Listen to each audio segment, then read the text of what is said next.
there will be no real non-controlled currency in the world.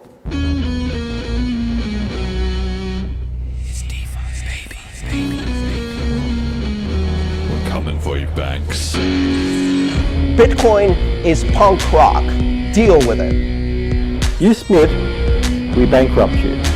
Do you use Lightning wallets to pay for things or not? No. Bitcoin Cash would be seen as more of a threat to the United States hegemony than Bitcoin. Miles, Tom, what's your favorite kind of money? Bitcoin Cash. Hello and welcome back to the Bitcoin Cash podcast. Following Bitcoin Cash on its rise to global reserve currency. This is episode number 59, Listener Survey 2022 and Political Change. Today is Wednesday, the 7th of September, 2022, or at least it will be for the next couple hours. We might run over into the next day. I don't know, kind of a late one today. But I'm your host, Jeremy. As always, Jett is producing and co-hosting the show and also defecting to Monero. It looks like he's busting out the Monero swag. So, traitor. I've had this shirt for 5 years. Please call out a long time sleeper agent. I like Monero less now than when I got the shirt, if it makes you feel any better. Oh, really? Okay, so things are trending away from Monero. What's going wrong with Monero?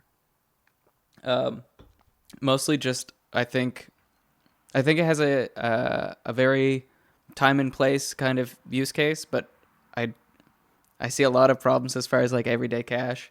The fact that you can't really audit it, and maybe there's hidden inflation bugs and all that sketches me out. So I stick with Bitcoin. Yeah. No, I think the Monero community, they've carved out a nice little niche for themselves, but it's one of those perpetual sort of paradox things. Like it's hard to bootstrap something if you're being too general. Like Bitcoin or Ethereum, they had a bit of an advantage being kind of first movers, but anything else, trying to be like, we're just going to be one of the best coins, is a hard sell. But on the other hand, if you are too optimized for a niche like Monero is, then you can attract an initial audience, but at a certain point it becomes hard to kind of grow out of that because everything's just been built in that direction. The whole community likes that. And there you go, you kind of made trade-offs that you have to account for in growing bigger. So I don't know, I think they're fighting a bit of an uphill battle there. I have a tiny little bit of Monero and I maybe will get a little bit more, but I'm not super sold. There was somebody on Reddit trying to tell me like Monero is more fungible, which is one of the key Monero like points, but that doesn't really hold up to me because versus BCH, I mean, sure, technically it's possible to track every UTXO, but on the other hand, I don't think I've ever heard of a single exchange refusing or blacklisting any BCH ever. I've never had anybody or heard of anybody ever under any circumstances refusing to accept a particular UTXO. And not that couldn't happen in the future, but kind of until it did, I mean, it's not really that big of an issue, right? Yeah. And there have been exchanges that have just like blacklisted Monero, right? Like they just won't deal with it at all. So yeah, there's certainly a trade-off too. Like I don't know, the whole transparent blockchain thing seems kind of like subtly genius in terms of making it be like, guys, we're open and it's transparent and everything, but at the same time you just throw in a bit of cash fusion, throw in enough peer-to-peer cash adoption and people trading it for physical cash, and there you go, you've got kind of a good spread of protection, so I'm kind of loving it.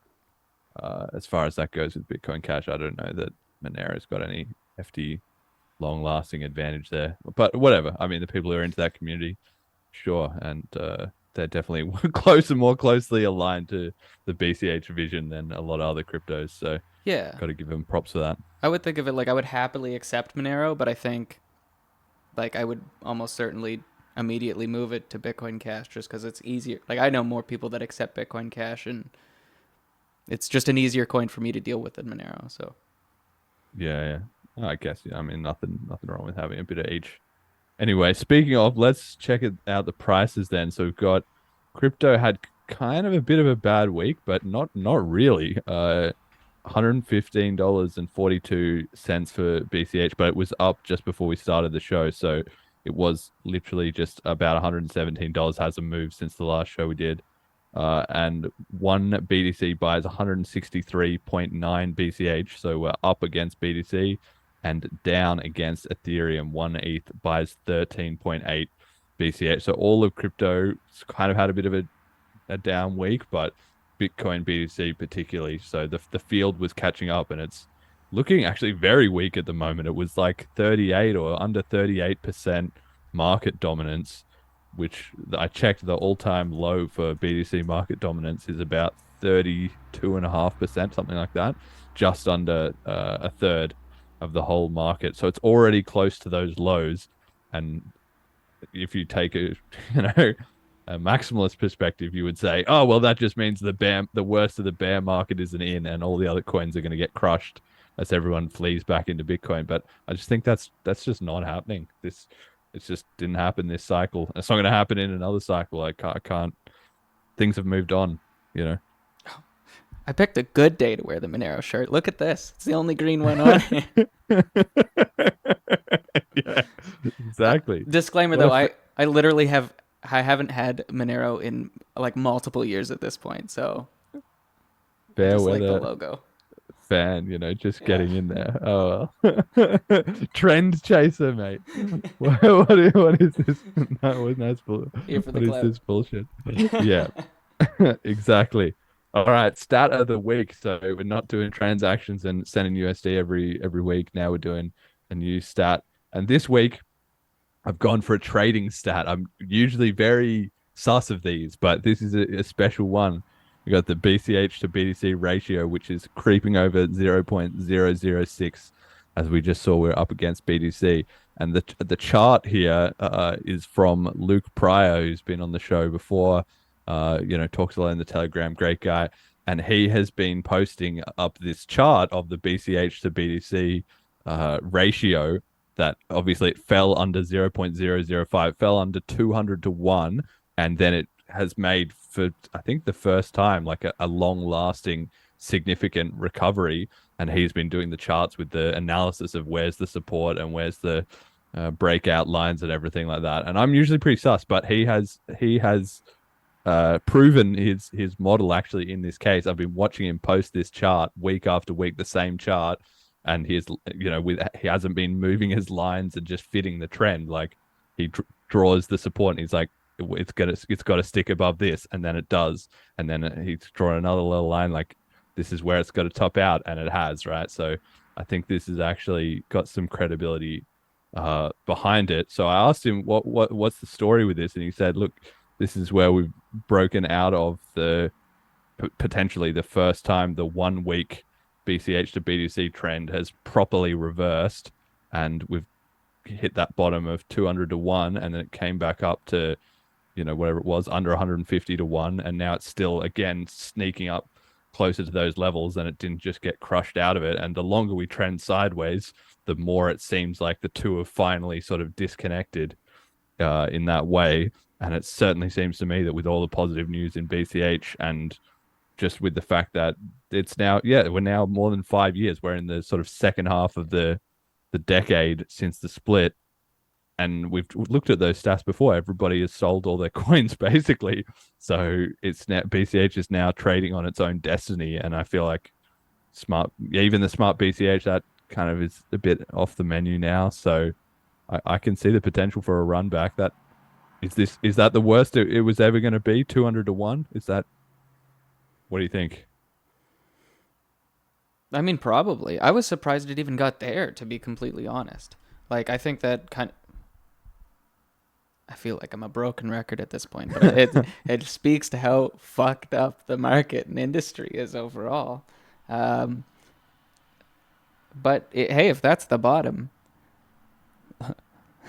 only way to oh fuck it, ruined it. Never mind. I can only go kind of up. see it. Yeah, that's but I can kind of see it though. Obviously, to me, I think it's ridiculous that anybody would even think the 1-to-1 was a good deal. Like, I already think a BCH is already a better deal than a BTC at 1-to-1. But that's my opinion. But when you kind of zoom out a little bit and you just take a look at the market, the more you sort of poke around and you just appreciate how much shit is going on that you're not paying attention to. The fact just is that everybody knows BTC. So whether or not they're, loving it or they're heavily invested or whatever, there'd be so many people that just have a little bit of BTC that have no BCH, right? And once you just add up all those people at the margins, it just makes such a colossal difference. And then once you throw in all the actual projects and stuff on BTC, which I think over time are probably slowly withering and dying away a little bit. I like even though there's so many trade booths and stuff at these Bitcoin Miami or whatever, it just sort of, I don't know. I'm not very impressed by any brilliant Bitcoin businesses. It just seems more like number go up hype means there's a big enough pool of people that a few people at the top can sort of cash in with that clout. But anyway, I can see it 200 to 1, and if that's the comeback, that's a pretty poetic story, from 1 to 1 down to 200 to 1. You can't get much more underdog than that. And then the comeback, that would be pretty amazing. So isn't this going to also attract the people that like those, like, there's a name for a kind of bet where it's like the odds are so out of favor for someone, right? So if BCH is so out of favor, I can't remember what this is, but I know they do it for like horse bets and stuff like that. So with that, I think it would make sense that it would attract that kind of person to be like, oh, BCH is so much the underdog that I swear to God. All right, Jeremy, we got that subscription thing again. I cannot seem to mute these. I don't know what to do. The little ding noise. Yeah. Okay, well, I don't know. Maybe the listeners are just gonna have to deal until we figure it out. But I can't even hear it. It doesn't even distract me. But don't want to distract the listeners. Shout out to JDiz for subscribing and Nuffle Beer _604 first time in the chat, and Bitcoin Jason, who's just rocking his new emote. Added a new emote for him because we had some spare slots as well too, so people can enjoy it. And I've added a St. Kitts flag emote as well too, so people can be busting that out in preparation for the conference as well too. So when we go live in November, we're just gonna see exactly, just bam, yeah, get that out there. It's already happening for St. Kitts. Look at that quality. What's it called? Like international tourism marketing or whatever. Like they're doing the same thing as the BCH community. They're attracting interest by allying kind of with the BCH community. So all the hard work that has been done there, I really hope that the local islanders are going to see a big boost in interest and activity and everything and think, holy cow, this is awesome. Like, let's get on board with that. Definitely, for sure. All right. Anyway, enough about the price, enough about St. Kitts. So first thing on the agenda today is the BCH podcast listener survey. So we're going to go through it question by question, the 10 questions and all the feedback as to what people had to say. I'm hoping, Jett, you can pull it up. Okay, here we go. So we're gonna rock through this one by one, and I will narrate it for the audio listeners. Okay, so we got 39 responses. So 37 loyal listeners submitted responses. Not everybody did every question, but everybody pretty much did every question. And then Jett and I also filled it out ourselves. So we're part of that 39. If you're curious about that. So question 1, nice and simple. I am male, female, or none of your business. We got male checking in, 37 responses, 97.4%. And we've got 1 for none of your business. Not a single female listener, or at the very least, not one who is willing to to identify themselves as such. I mean, I kind of laughed when I saw this. Because on one hand, it makes sense, right? It's just demographics. It's just the facts. Like the early Bitcoin community is so heavy, full of guys. And as we'll see in the next one, a lot of people were, from the early days of Bitcoin. So that's already a lot. You and I are both guys, obviously. So it's going to be more appealing to dudes just on that. And it's such a niche down the rabbit hole, financy kind of thing. I can see. I know I do have a couple of female listeners for sure. I know of several like subscribers and listeners, but maybe they just didn't fill out the survey. And yeah, I'm sure they're a minority of the listener base anyway. Plus, to be honest, not a lot of the guests on the show are female. We've had a few, and I do try and mix them in. If you are a female listener to the show, please write in. You can come on the show and have us a chat. Maybe we can do one about women's representation in BCH or in crypto or something, or just about whatever you're passionate about. Doesn't have to be a whole like diversity thing. But anyway, it's like it is what it is, and that's fine. If guys are enjoying the show, that's great. And yeah, ladies, if you're listening, you're one of the few, so enjoy it. You're there before the crowd, basically. I don't know. Did you have any thoughts about this? When I first saw this, like when you sent me the link earlier, I was like, there's a chance that the none of your business was me when I was just going through that first test. So I think it's safe to say that 100% of the responses to this were male. Yeah, I think I'm fairly confident in that. That's about it. All right. Well, we got that going for us then.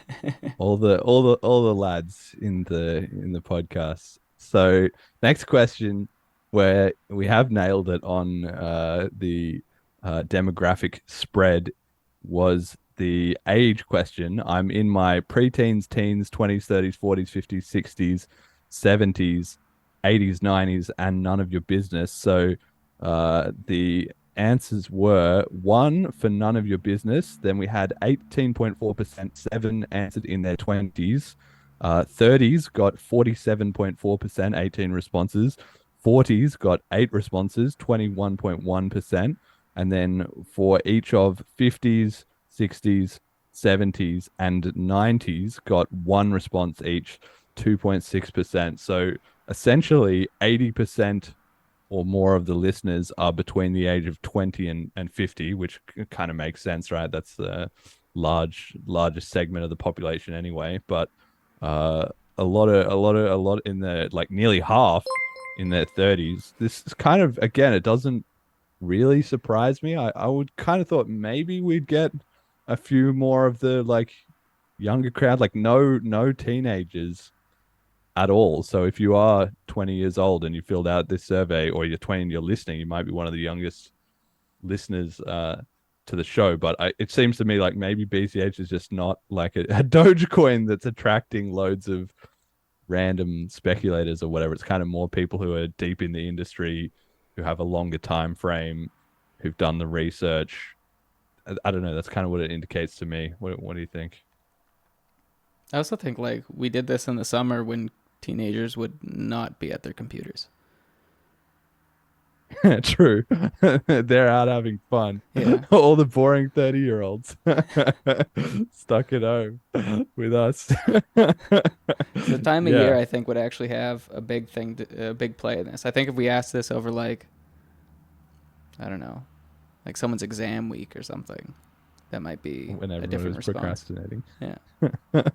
Yeah, could be. But I was really glad as well to see, like, yeah, we got listeners in the 50s, 60s, 70s, none in the 80s on the survey at least, and 1 in the 90s plus category. So I'm really glad as well to see. Obviously, crypto is for everyone, and it's amazing to see. My grandfather, before he died, he had some Bitcoin. I gave him some and explained it to him. And the funny thing was that he got it faster than he was probably the second or third person in my extended family that got crypto. It was amazing. He's literally over 100 years old, and I said to him about Bitcoin, and he said, okay, tell me more about it. I explained it a little bit, and he said, look, I've still got these gold coins from like before the Second World War that I have stashed in the basement, and they are just worth a fortune now because, I guess he didn't really say like fiat currency is garbage and all that, but he had the idea. He's lived long enough to see fiat completely devalue, so he knew that it was all rubbish, and he got it straight away. And so I gave him like $5, and he was like, "This is the best." So, it really is interesting that age is certainly no barrier, even if people tend to think of crypto as this young, innovative kind of thing. I don't know. Did he have a cell phone? How did you give it to him? Yeah. He had an iPad. He had an iPad that he used to like watch videos on YouTube and stuff. So, just gave him the Summon multi-bit. That was a few years ago too. So, I don't know what happened to it. Might be lost forever, those coins. But anyway, that was really cool. So yeah, glad to see we've got a good spread of the listeners going on there. I have been in Bitcoin according to your own definition. Here we go. We've got obviously all the years, and I even included back to 2009, and then also one last option. I'm Satoshi 2007. That was the troll response. I was wondering if anybody was going to go for that, but instead, so we have 2009 1 2.6%, 2010 1 2.6%. 2011 5 12.8%, 2012 2 5.1%, 2013 8 20.5%, 2014 4 10.3%, 2015 1 2.6%, 2016 3 7.7%, 2017 8 20.5%, 2018 2 5%, 2019 2 5.1% as well. 2021 1 and 2022 1 as well. So actually a good kind of mix there, but a massively high amount of OGs. Like this is more than half of the listeners, at least who responded to the survey, were in 2014 or earlier, which is unreal. Because if you did a graph of the total amount of people in crypto, you know, that slice would be what, less than 1%, maybe slightly more. So, but they are 50% represented here. So I think that's certainly playing into the fact that it's all guys listening, but it's also just shows that the show is pretty niche and pretty for the hardcore. And obviously, I'm very, very flattered because it just shows that I think we're speaking to the right people, right? The real early community. We got someone from 2009. That's crazy. Yeah, I'm That's curious crazy. who that is. I don't know. I mean, I kind of have an idea. Like the earliest guest we've had on the show is Marcelo, right? And I think he was in like mid to late 2010, if I remember right. So yeah, I kind of have an idea, but maybe it's Satoshi. I don't think it's Satoshi, but yeah, very, very cool. And I also think it's interesting that 2013 and 2017 were the most represented, right? With eight responses, 20% each. So those were the bull run years, right? So that's obviously when more people came into crypto as well too. So they're statistically overrepresented. And you have obviously we don't have a lot of listeners from 2021 and 2022, only one each, and none from 2020. So maybe we'll see if BCH goes through a hype cycle or it gets more prominence before we do the survey in a year or in 2 years. So, you know, we'll be able to see if that segment grows a lot or if we retain sort of a further down the information pipeline, essentially, with the people who've been in the crypto scene longer. I don't know. I was almost in this 2017 bubble. I almost tipped it over, but slid in by just a couple months. Bitcoin Jason, yeah. 2016, 2017, Nufflebet 604, 2011. Okay, yep. Good stuff. That's awesome. That's awesome as well. So you get your coins pretty soon then, huh? 5 pounds of BCH, €5 of BCH. Oh, it's bought my first Bitcoin for £5 each, not 5 pounds of it. Okay, well, it might be cashing out big then, especially if you flip it all into BCH. Might be rocking it there. Okay, next one I have BCH only, BCH plus crypto, some crypto but no BCH, and no crypto, fiat for life. I mean, I had to have this last one because it was one of the logical possibilities, but I'm very glad that nobody answered no crypto and nobody also answered some crypto but no BCH. I thought maybe we'd have somebody listening to the show who was kind of curious, thinking, oh, maybe this is a coin I could get into, but they weren't quite sold yet. They hadn't bought some, or they were just, doing their research. But apparently no, or at least they didn't go to the effort to fill out a survey. Instead, it was BCH plus some other crypto, 76.9%, 30 responses. And BCH only, no other crypto, was 9 responses, 23%. So, I mean, that seems about right to me. Like, BCH has a maximalist community, like strong, like BCH is the only coin who really needs anything else kind of sub current to it. But the majority of people still, have a bit of a diversity or a bit of a spread of coins, right? So I don't know. This seems like a good mix to me. I would be worried if we had like 100% I have other cryptos as well as BCH, because that would probably mean we weren't speaking to those hardest core BCH people. But it would also be kind of worrying if there wasn't a good segment of variety, because otherwise it would show that we weren't hitting on the sort of broader crypto themes as much. I'm kind of surprised that we don't have any of the some other crypto, but no BCH, or the no crypto, because I think even though we are like focused more for the technical crowd, I think it would be good to know that there's at least someone brand new to the space that's dipping their toes in, right?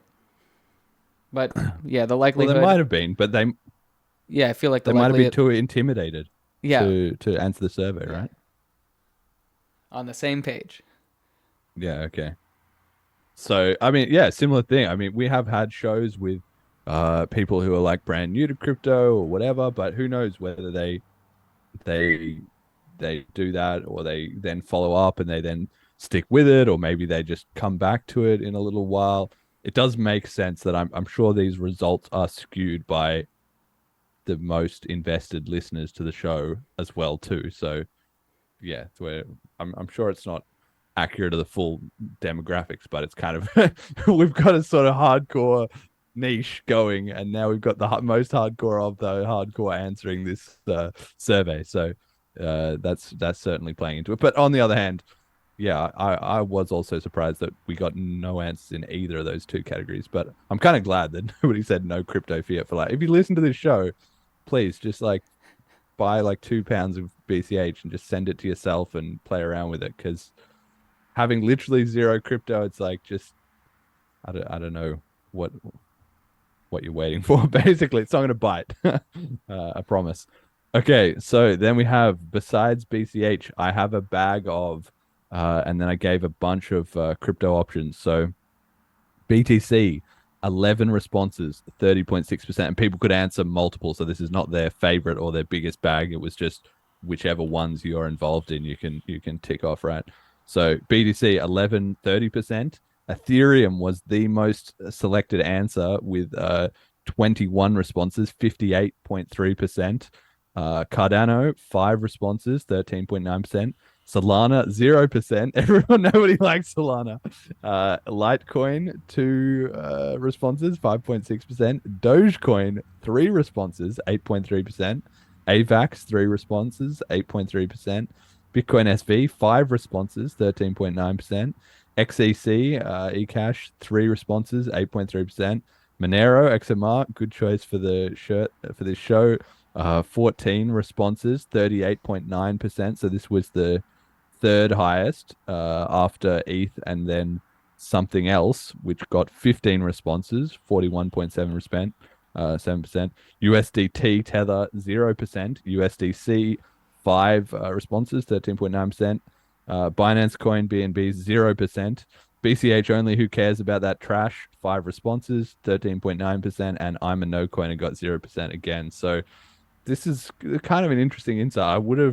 I was expecting Monero to be one of the most selected here, and then Bitcoin probably did better than I expected. I mean, I imagine, like, I don't have any Bitcoin. Like, people have a bit of plenty of people have a bit of both, right? And that's completely fine. But it was interesting. Okay, 11 responses, 30% of the people who wrote in have some BTC, but Ethereum by far and away the most popular option at nearly 60%.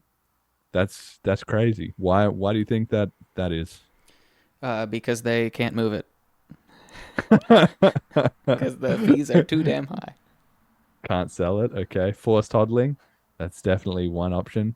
Nobody likes Solana. That's kind of interesting. I was really Cardano. surprised to see BSV so high. Like, I mean, it's not that high, but like less or more than eCash was kind of surprising to me because it's a further away fork, and it doesn't look like it's a good project. Like, it looks like it's going downhill even. Let's just shit on the listeners. Who owns BSV? Well, I mean, yeah. Okay, go on. Well, it could just be hanging out still since the fork. But if you have BSV and you believe in that project, I mean, honestly, fair enough. I have been keeping a close eye on the BSV situation, and I do agree with you, Jett, that I don't own any BSV and I don't really want to, and I think things are degenerating there rapidly. In fact, you can for as much as everybody complains about the BCH community, projects are dying, doom and gloom, this and that, gosh, in BSV it's like cranked up to another level how delusional they are as to like we're taking over the world but nobody knows it, and also like everything's dying, nobody's saying anything, what are we doing? Craig is like the majority of our resources, but he's spending all day in court litigating stupid shit that doesn't matter to anyone. What are we doing, guys? Like, I don't know. So it seems like a disaster to me, but I would have liked to have seen kind of alongside this, and I'm a little sad that I didn't think of this beforehand when you asked me for feedback. It's just like, so we have what you currently have a bag of, right? But I'd like to see, like, since you got into crypto, how many, or like choose all that you've tried out or like made a transaction in. Yeah, that would be cool, actually. I would guess if you did it that way, BTC would be far higher, right? Like, yeah. Obviously, that might even be number one. There would be so many people. Like, I would be ticking that box. So many people would be ticking that box. Yeah. If that was the criteria. I don't know. Have I ever made a Litecoin transaction? I certainly owned some when I was speculating it on BTCE back in the day. But I don't know if I've ever bothered or needed to send it anywhere. Dogecoin, I definitely had some of. Avalanche, I've never owned, but I'm kind of a bit interested in. BSV, never. I guess I own some BSV by default, but I don't know where it is or if I still have it. Or I did actually try Twitch recently for about 10 minutes, so I guess I own some BSV there briefly. Nobody's on Tether. That's good to see. Yeah. I'm glad that our frequent warnings about Tether of, we've got a switched on user base, so if they completely blow up, I have no feelings of guilt about getting someone involved in that. Few USDC, few stablecoin users, but it's probably one of the more reliable options. So still centralized, but probably better than the other options. So Nuffle Bear asks, what development is BSV doing that others aren't? I only see them producing a bunch of propaganda on YouTube. Yeah, that's exactly right. They have CoinGeek. It's just pumping out these like streams of us at an event where it's always these 3 or 4 guys on stage and then a couple people in the front row. And then when they occasionally leak a shot of the whole room, there's just nobody in the back of the room. Basically, it's just the front couple of rows have some people in them. And then they always have, well, sometimes they just have no watchers. It's like 10 viewers or something. And then sometimes they just have 15,000 viewers, but the chat is just dead. And you know that it's clearly botted or something. So I don't really know what they're doing. Spamming the blockchain. They've got millions of transactions per day going. But I don't know why. It's like the most first order level of thinking to think past what are all these transactions if we've got literally 3 times or 5 times or 10 times as many transactions as BTC, but on every other metric it's a ghost town compared to BTC. Like, why? obviously it's not real. Anyway, that's enough wrecking PSV today. They're free to do their thing. Okay, next question. Ethereum will flip BTC to #1 crypto. This was one of the questions I was most interested in the answer to, actually. So the options were 2022 this year, 2023, 2024, 2025, later, never, or BCH will overtake BTC before Ethereum does. So we had 2022 this year. Two people went for that, 5.4%, 21.6%, 8 responses for 2023 next year. That's what I voted for, I'm fairly sure. Or maybe I voted for 2024. I think I voted, maybe I voted for 2024, which got 8 responses, 21.6, so the same as 2023. Then you had 5 responses for 2025, 13.5%. Later got 2 responses, 5.4%. Never got 10.8%, 4 votes. And BCH will overtake BTC before ETH does. Got 8 responses, 21.6%. What do you make of these stats? I honestly don't know what to make of them. Like, I think I voted for 2024, maybe 2025. It seems like reasonable. I'm surprised with the never, but... Well, I think... I don't know. I think that there's an interesting line between never and never getting 4 votes, and BCH will overtake BTC before ETH does. Those two are sort of similar-ish options, but quite distinctive, right? Yeah. BCH will overtake BTC is like the theory being, okay, ETH is slowly catching up to BTC, but maybe BCH gets a surge of popularity, the world kind of wakes up, and a flippening just comes in, and then maybe BTC is just finished by default, but, BCH is kind of rocketing up there. Never is kind of a strong bet on BTC being able to either stay the king, or just being like Ethereum's kind of running on fumes, that it's going to have not much come out of the merge, not much come out of their future scaling plans. The fees are just going to be high, and eventually, the same as BTC, people are going to be in all their ETH killers, and nobody's really going to care anymore if ETH is like the boomer whale coin, whatever, right? So I can sort of see that.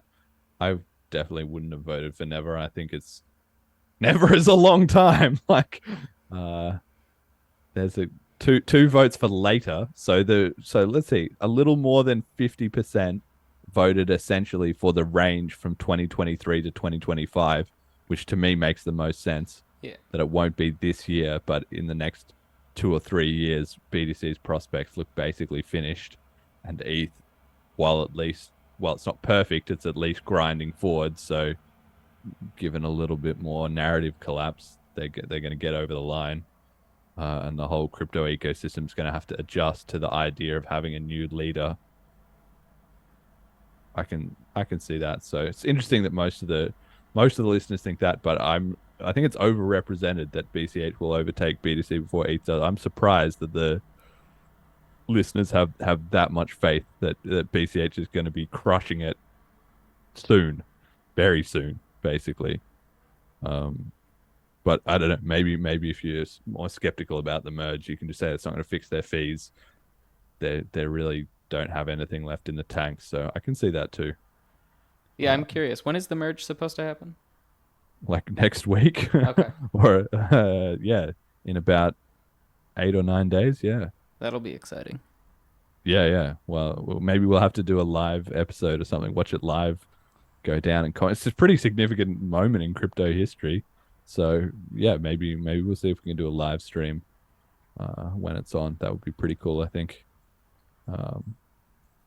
And just see it all blow up or all go great, or see the live Twitter reaction. I think that'd be cool. All right, next question. I prefer the episodes with 39 responses. A guest got 25.6%, 10 responses. They're both good. Got 29 responses, 74.4%, and nobody voted for the option no guest, just Jeremy and Jett. So interesting. Sorry, the listeners, this is their least favorite type of episode. Well, I guess the majority think anything is good. But I have had people write into the show before and say they really like that we have some of these episodes with just you and me and no guest, and we kind of go a bit more into the weeds or whatever. It's not focused around like a guest's topic of expertise. So anyway, but we won't have too many of those because obviously nobody strictly prefers them. But there is a sizable chunk that like having a guest. And I guess that's good that we should keep having a good rotation of different guests. Just in the history of this podcast, I'm very aware of the fact that other podcasts tend to fall into one of two categories, right? Usually there's podcasts with guests where every episode is a guest, and there's episodes with just, the host or the host and the co-host or the panel of the same four people or whatever it is, right? Like a stable thing. It's kind of an unusual thing, I think, that this show has. We have some of it with just us and then some of them with the guests. I like that, but I think it's atypical for the medium. I think there's quite a few that I watch where they mix it up, but they're all comedian or comedy podcasts. So it's like a lot of those personalities on their own have the charisma to just keep it going anyway. And thinking like the Your Mom's House podcast, they do it so where if they have a guest, a lot of the time, the first like hour of it doesn't include the guest at all. It's just them shooting the shit, and then afterwards, it's here's our segment with our guest. I don't know, like Lex's podcast, guest every time. Rogan's podcast, guest every time. What are the more crypto podcasts like? Up Only is like kind of that. They're kind of a bit more like this. They have some episodes, I think, with no guest, some episodes with it. Bankless, they have a guest pretty much all the time, but then they do so many different random shows where they have all these names for them, like the weekly roll up and like this, that, and the other, but it's basically all just Bankless, at least to me. But they have a lot of them with guests and then some of them without. So maybe in the crypto industry, it's a bit more common to have the kind of the consistent thread of the people from that community or from that niche, and then mixing in the guests where it kind of makes sense. Now that you say it, I can think of other examples of podcasts where they have that split format where they do a part that is just the host or whatever, and then a part that's with the guests. Yeah. We kind of don't do that. If the guest is on, the guest is on the whole thing. I wonder if anybody likes the idea of split episodes like that. I guess they can write in, but I don't really see a strong need for it. It's just more like hassle for us to set up, basically. Yeah, I think maybe if it was just like, actually, yeah, no, it would be a hassle to set up. At least with like the equipment I'm working with. But like, if it was like maybe just if we asked them, because we get a lot of guests, maybe not a lot, but we get some guests that don't really follow the price at all. They don't follow the transactions or any kind of metrics. They're just maybe in it socially and for the peer-to-peer cash. So maybe it'd be useful if we asked them like, hey, do you want to be a part of this segment? But at the same time, it's such a quick segment. Most of the time, it shouldn't matter. Yeah, it just helps roll into the show. The fact that we just have some general banter with them at the start and stuff, and it just like we'd have to have a break in the show, right? Because either we'd just kick them off halfway through and just be like, "All right, that was your set. See ya." Jett and I are now going to have to chat without you, or we do it the other way and we're talking, and then we kind of have to stop and be like, "Okay, bring in the guest." Yeah, I don't know. And then I'd have to reset the screens on here.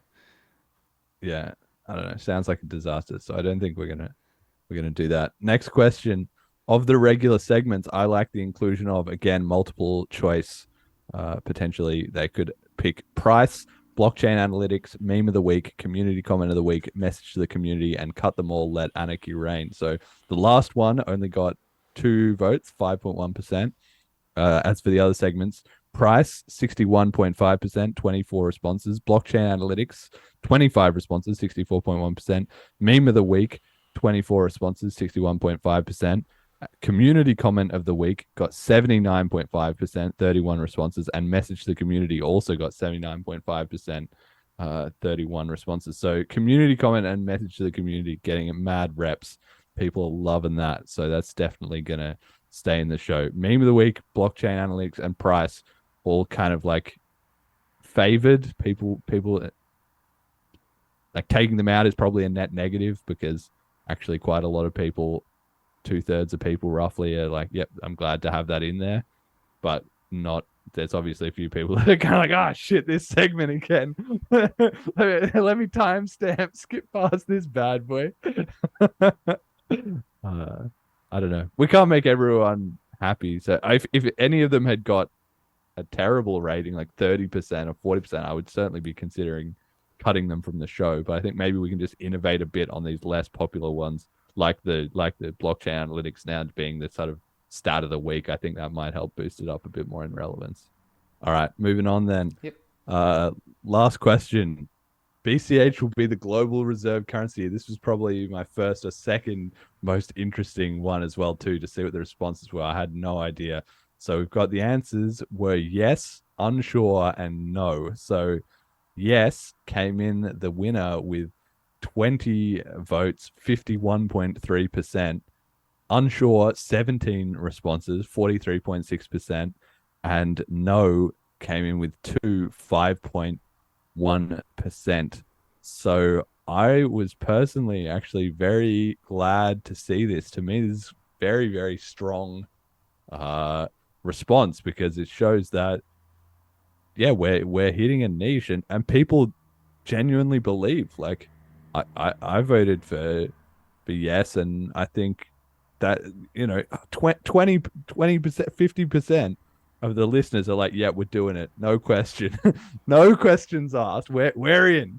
And that's really what the show is about, right? We don't need to reach everyone in the world, but if we can grow that segment of people to 100 people, 1,000 people, 10,000 people, that's enough to create a significant enough economy that everything else will just flood in by default, right? So that's kind of the game. And then the rest was kind of unsure, pretty much. 2 people voted no, so fair enough. Maybe they're like, that's a bit unrealistic, or I'm interested in BCH, but I also like these other coins, or can't see it going all the way to global scale. Like, there's a lot of reasons you could vote no, but still not many people did. And then, yeah, unsure, another big segment. Hopefully we can persuade some more of those people over time to be bought in, but only time will tell. What did you think? I think I clicked on unsure to this, and it was just like semantic things. Real quick though, I remembered what the hell I was thinking about beforehand. Because we timestamp those segments, it doesn't, like, even if only 30% of people enjoyed it, it's like, it's one click to go to where you want to be. Just skip over it. Yeah. Yeah, it was kind of annoying for the audio listeners. I get like, I know that when I'm listening to a podcast, if you're like, I hate this segment, you want to skip forward, well, then you're kind of like, I don't want to miss stuff that I would have enjoyed though. So you just, and the little scroller things on the phone, often it jumps you forward way too far. Yeah. You want to move forward 2 minutes, but it moves you forward like 5 minutes per pip, and you're just like, oh, it's a disaster. So I just suffer through this like ad break that I don't want to. Well, we don't have ad break, so maybe I should have put that in there as a troll response. The ad break. I'm just seeing if people are like, I fucking hate the ad break. I don't know. Or the outro, the donator shout out. Maybe I should have put that on there. No, you got to. That's at the end though, so you can just tune out if you don't give a shit about that. Yeah, but with the global reserve currency thing, I think I answered unsure, and it's just like, I would feel a lot more confident answering yes or no if just beside it you were like, here's the definition I'm working with. Oh, okay, yeah. Maybe I should have put that in there. But maybe it's better that I didn't, in the sense that it's up to the listeners. Like when I say it at the start of every show, it's not like I'm giving a whole Merriam-Webster like breakdown of it. It's more up to people. I mean, I chose that slogan because I think that encapsulates the idea. I imagine people seeing it. If I said what is the global reserve currency, people would say the US dollar, right? And so what does that mean? That means the vast majority, like it's the biggest currency in the world by liquidity, by trade. It's used in the most geographic places. And I imagine, as this all comes to pass in my head at least, that BCH will be bigger than the USD because the USD sort of has a bit of a limit to how much it can suck up all the other smaller currencies because there's too many political interests in having their alternative systems, huge economies in Russia and China and all the EU and whatever. Okay. So, but I see it as like, in the end, it might be like a Pareto distribution that 80% of the world operates on BCH and then 20% is kind of the combined rest of the crypto market, and then 0.1% or 0% is fiat. That just hyperinflates to shit, and then or maybe like 1% is like gold or something. Yeah, that's kind of my vibe. Okay. I would still click unsure. I would need to think about this. Yeah. I mean, it's a big goal. Not exactly shooting low hip. One thing to say about this though is that in choosing that as the slogan, as the mission for the show, which I did because I think that was the vibe of Bitcoin, at least obviously to me, ever since I found out about it. That was the game plan. I don't know that everybody was really explained, or I definitely wrote some old Reddit posts back in the day, which have now been censored and deleted, but I definitely wrote some posts sort of outlining this a little bit, and they got a really good response at that time. So I always felt that was the game plan, but it's been lost. It's the message kind of, you have to dig through so much crap to sort of figure that out. If you're new to it all, it's kind of like, what is this new currency? And then now, especially that there's a million other competitors, so why it's any different to the others is a lot less clear. And people can do some online trading, but is it going to really replace my fiat currency? Well, it seems to kind of just coexist. It's not really taking over. It's not really, so I think joining the crypto ecosystem now, it's easy to miss that the game is to take over totally, basically. Yeah, I would like to answer yes, but we need more people. Yeah. But that's another part to it too, is that it is deliberately binary. Yeah. It is kind of all or nothing, because maybe there can be this sort of ongoing continual ruckus of cryptos, but we've kind of gone past the point of the Cambrian explosion, right? I'm sure there's more cryptos being created now, but probably even if BTC dominance is dropping, I would guess that the top 50%, the top 30 or top 50 coins are probably now stable or increasing against the long tail of the rest of the crap. Yeah. And I think that list is now going to like narrow down, like more of the weight is going to move towards the top, probably distributed differently among those top coins, but the longer lasting, bigger projects are going to just outpace everyone's random 10-second project. They're just going to stop accruing any real value at all. So, but it kind of has to be to sustain a proper fee market and be able to pay for institutional, international level mining security with proof of work. You need to have a massive user base at some point. So, seems inevitable to me that we get one shot, we make it work, or we don't, kind of thing. I don't know. Having a lot of early listeners to the show is also good. That kind of ties into this too, I think, as well. All right, let's chat about all the suggestions, questions, and comments. We might just have to rip through these. I did want to try and get to everything that everyone wrote, but yeah, it's going to be a long show. we go through all this. Okay, first one, awesome test. That was you testing this out when you got it. So yeah, good work. It worked. Okay, adding a section to promote one online business that accepts Bitcoin Cash so that the community from anywhere in the world can support that e-commerce business. Yeah, I think that would be a cool idea. That's been suggested a couple times. If you have a business and you want to be shouted out on the show, write in, and maybe we'll start a segment like that about Johnny's pizza shop or whatever in wherever it is now accepting BCH, and they listen to the show. So check it, especially if you sell stuff online too, because maybe then people could buy from you in BCH referred by the show. That would be super cool. Add the show to Odyssey and other decentralized video platforms. We've already done that, so check it out on Odyssey. It's there. Consider the redesign of the BCH logo. Like, Bitcoin is a circle, but BCH being a circle doesn't make sense. It should be like a rectangle to represent cash. Okay, well, I think we have discussed on the show a few times about this, and the circle is actually better, I think, because it's more aesthetic. It looks cleaner. It's more linked. It's more like a coin. And we did try with the wings. If you go back and you look at some of the early BCH logos, like, there was a lot more of this cash bill type of logo, but they just fell off because it's just less sleek, and I don't get it. I think that's perfect how it is now, actually. So anyway, I've had an intervening question here from Nufflebeer604. Any thoughts on the Binance forced conversion of user funds from USDC to BUSD? Tactical, calculated move, or huge red flag of the ship sinking? The ship sinking. So any thoughts on Binance forcing people to convert their USDC? I think they're just trying to get their share of the stablecoin pie, basically. And if they have to force a few people into, like, they're trying to create a little walled garden, right? Just like iOS or anything. Binance, they have their company coin. They got to get people into it.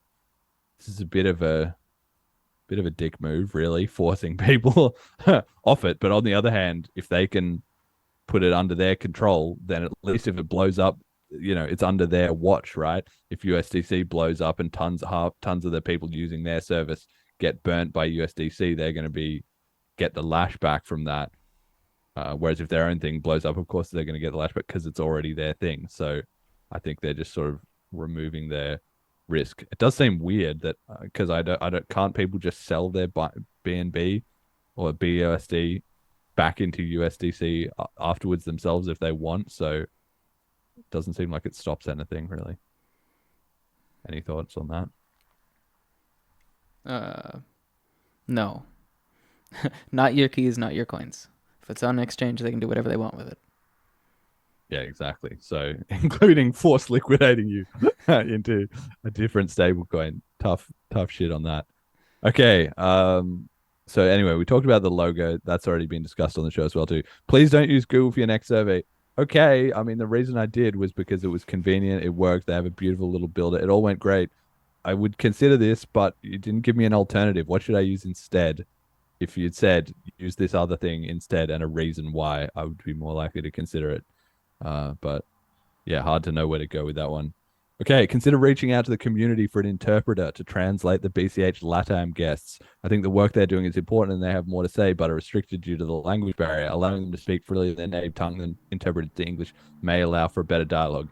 Yeah, true. And this was something that I did think about before we had them on the show.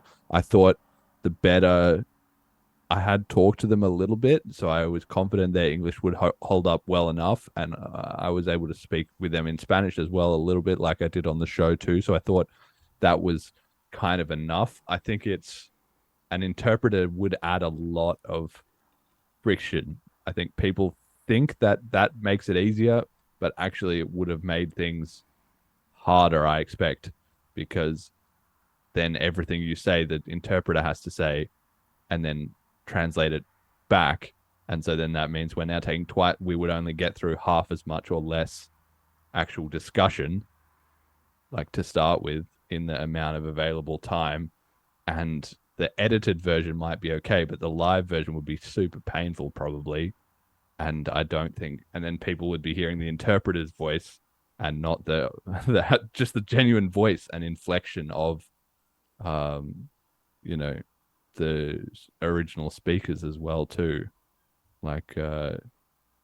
Jose and Talia. So I don't know. I think it was kind of fine how it was, but it's an interesting thing to consider, especially if we had somebody whose English was really unable to keep up. But I don't know, just the perils, I guess, of having a global community. It's a good thing, basically, that we've got people all around the world involved, you know. So yeah, I don't know. I'll think about it if that situation comes up again.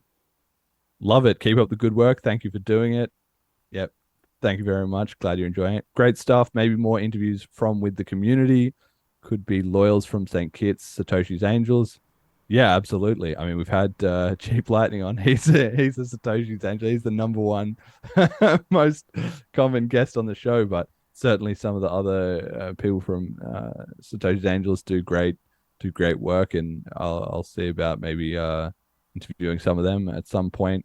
And St. Kitts, well, we'll be doing that at the conference, right? That's when that's going to go down. So I think just more coming on that. More ways to make money with BCH, please. BCH is the money. So whatever your job is, don't look for ways to make money in BCH. However, you're already making money, turn that into a way to make BCH. Ask your boss to pay you in BCH, or give a percentage of your salary, or wherever you can find a work or a job. Be doing the work and be making money, and then ask to get paid in BCH. That grows the economy. That's my answer there. Yeah, BCH is the money. Bring back BCH builders. Okay, I'm considering it. You know, there was a seed of something good there, but it was not worth the time that we're investing for the output, I think. But stay posted, because there's more in the works with that. Something like that might not be exactly the BCH builders, but something in that vein would probably come. Certainly, if I was getting enough donations, or enough, if my life was set up to a point where I could do this show full time, then it would make sense to do that for sure, because it would be something like we could just have every Monday could be the dev session or something, and it could be even a separate thing, and people who didn't just wanted to listen to the podcast, they could, and that would be fine. But as it is now, on the available time and resources, it's you've just got to do the podcast, I think. Okay, learning about new apps, websites, not BCH related per se, but at least using BCH somehow is always good info. Maybe introducing a short ad segment for those companies to say what they're doing, and potentially as well specifying job openings on the BCH crypto aspect of things. This could be free or not for them. After all, the podcast needs some financing too. Yeah, I mean, I'm happy to discuss with anyone in the scene who wants to sponsor the show. I think we have had somebody reach out to that. The deal didn't come together for different reasons, but the potential was there. If there are things in the scene, I'm happy to consider it. I'm definitely not going to sell out the show. I'm not grubbing for money or anything. So if it will only work if I'm actually convinced by the product and they are a part of the organic community and stuff. But given the right case, it could work. As well as, job openings to the BCH and crypto aspect. It's kind of similar to before, just get a job anywhere and then make that into a crypto job. But we do try and highlight, all the guests we have on the show, all the projects that we mention, all the links are there to follow them on Twitter and do that stuff. Just reach out to those people directly. If they're hiring, just ask them if they are, and if they are, they'll say yes, or what can you do, or whatever. And I don't know, the way to get a job in the industry in BCH is basically just to be involved. If you're involved and you're doing things, you're producing output, you're talking on Telegram, you'll naturally link up with people and find with your skills and find your way into it. So yeah, if you're looking for a job, that's probably the way I would recommend doing it. Any thoughts on that, Jett? I feel like I'd also like to know about more BCH jobs, but it's not there's no Indeed or LinkedIn for BCH, right? And the attempts that there have been for job posting boards haven't really worked that well. So I think you're right in that you should just try and make whatever normal job you have into something that earns you cryptocurrency, although it is a lot easier said than done, right? So, but I don't know, just keep, like, be persistent. Be nagging if you have to. If you really want BCH, I'm sure there's a way. I mean, people think. I agree that it can be hard, and it does depend on your circumstances. If you're working for a small company, it's maybe easier to get it over the line than if you're working for a big company and there's a whole finance department and blah blah blah. But the fact of the matter is, if you have a job, your employer is going to listen to you. Like, they might not immediately say, "Yeah, great, let's do this." Maybe if you're lucky, they will. But the fact is, you are working there they need you on. Like, businesses don't just ignore their staff and their requests and everything like that, because you work for them. Like, they need your skills. They are paying you. You're doing a good job, especially if you've been there for longer than 3 months or whatever. So you do come in with some leverage, and I guess it depends how much you care about this specific issue versus trying to get another raise or try and get I don't know, more holidays, or trying to get more remote days, or like whatever other things that you're sort of slowly building up in your career or your negotiations with them. But if you do really want to do it, yeah, just stick at it and just bring it up regularly without being annoying, and it will percolate around in their brain. If you're serious about, like, there's nothing more serious about crypto than saying, "Pay me in this." That's the ultimate expression of, this is valuable and this is what I want. Like, this is working. So the more people we can get doing that, but that's basically, like, you're going to have to put in the work. You're going to have to train the finance department and explain to people and yada yada, like, go through the tax stuff in your local area and so on and so forth. But yeah, if you want to do it, that's the way you've got to do it. Okay, one important thing here is to stay away from the old speculative aspect of things. Be more on the lookout for new things or real use cases. I think we try and do that. I don't know that we're too heavy on the speculation on this show.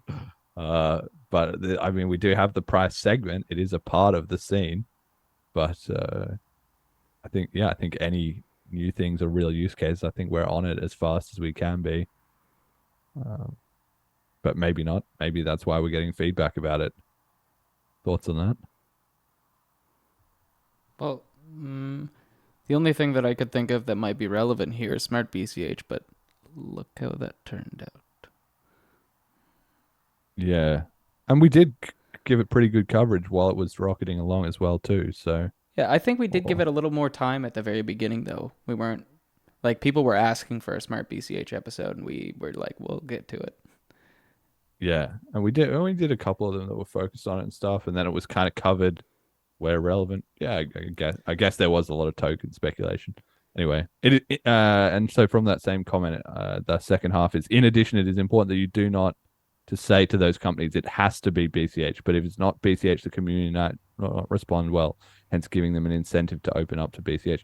Yeah, so like, we're not going to be going on the show, I'm not going to be shilling or shouting out like too many crypto agnostic type of projects, because those, like, being in a niche has its ups and its downs, right? If you're in a niche like BCH, if you're in a specific coin, the upside is you're going to get more support from people who are also dedicated to that coin, and the downside is you're in a smaller pond. So if you're crypto agnostic, you kind of got to do it the hard way, because your default allies are not obvious, but on the other hand, you can kind of shotgun out to everyone, right? So mostly this show is going to focus on things in BCH, and specifically in BCH. Basically, I said in the survey of all BCH, this is false. I'm more like 90% in BCH. There was no option for mostly BCH. Anyway, keep up the good work. Yeah, that's another thing we could have added, but I didn't think of it at the time, so we didn't do it. Next one, with electrical grids failing around the world due to climate change, will most server farms migrate towards the poles? How will the internet and electrical infrastructure deal over the next 10 to 20 years? An episode about that would be very interesting to me. Yeah, for sure. I think we did that episode with Nick Cornell about the logistics, infrastructure and everything. So maybe check that out if you haven't heard that. I can't remember what number, maybe it was 40 something. But if you look up, if you look through the episode title, you find logistics with Nick Cornell. there's a lot of, it's kind of in that same vibe, right? And we were talking about mesh networks as well on the previous episode, so that might also be one that you could look at, episode 58. So yeah, those would be cool. But that, yeah, electrical grids and internet infrastructure at a deeper level, that would be a super cool topic. Maybe we can do one about that. Excellent podcast. Great work. Thank you very much. Glad you're enjoying it. Fantastic podcast. Keep it up, boys. Again, same thing. All right, here we go. Getting a bit of update on this ETH stuff. ETH won't flip BTC because proof of stake change will kill ETH now. That ship will sail in September. Only BCH will flip BTC when the world has finally realized, has finished realizing only BCH is noble. Yep. That definitely could be the way it plays out. I guess we're going to know in a couple of weeks. Maybe not no, but we'll have some more evidence whether the merge was all a nothing burger or whether there was some legs to it. We're going to be able to see in real time. But I can see that if the merge doesn't go well, there's certainly a case that ETH is a bit finished, right? Because then what are they going to, what's in their bag of tricks? This has been the most hyped up thing for like years and years and years. And if it just turns to be like nobody really cared, that's it. How do you recover from that? I don't know. We're going to see, I guess. I'm always curious, like, how much of this is buy the rumor, sell the news? Like, exactly. Yeah. Yeah, I feel like there could be a bit of a dump afterwards, but I'm not betting heavily on it or anything. Okay, my XCC is from the fork, just waiting for more irrational ratio pumps to fully exit. Yeah, fair enough. Keep strong. Let's see what happens in the next halving event. Godspeed and BCH for life. Absolutely, BCH for life. Changing the game. Enjoy the honesty. Keep it up. Thank you. Yep. Again, that's also something that I'm really glad to hear. Like, this show being the sort of hardcore thing that it is, I like that it is like that, and I'm not going to water it down to try and have a bigger audience or to become the same. Price is going up. Shocked reaction face that every other crypto channel is, or not everyone, but a lot of them are. So yeah, just keeping it real on this show, basically. Great job. Keep going. Let's make sure we separate money from state. BCH is our best bet at the moment. If something better comes along, let's make sure we support that. We, crypto/freedom movement, should focus on reaching the goal and reject distractions such as maximalisms. All the best to you from Portugal. Yeah, absolutely. So, I mean, a bit of a weird combo there saying we need to focus on the goal and focus on our best bet, BCH, but also reject distractions of maximalism, but then wanting to switch coins if a different thing, like, well, what kind if, of a bit both ways there. The distractions of maximalism is just the baggage of the word. You don't need to even think about maximalism. Just support the thing that gives you the most freedom. Yeah, exactly. I think that's what Roger Ver is always saying, right? He's always saying, like, I just use whatever works best and whatever gets me the most freedom, and BCH is the best option, but other options I'm down for. And if somebody invented quantum coin or something, I mean, that just sounds like a scam coin, but that's what people don't really understand, that the next Bitcoin is not going to be the next Bitcoin in the same way that Bitcoin was not the next gold.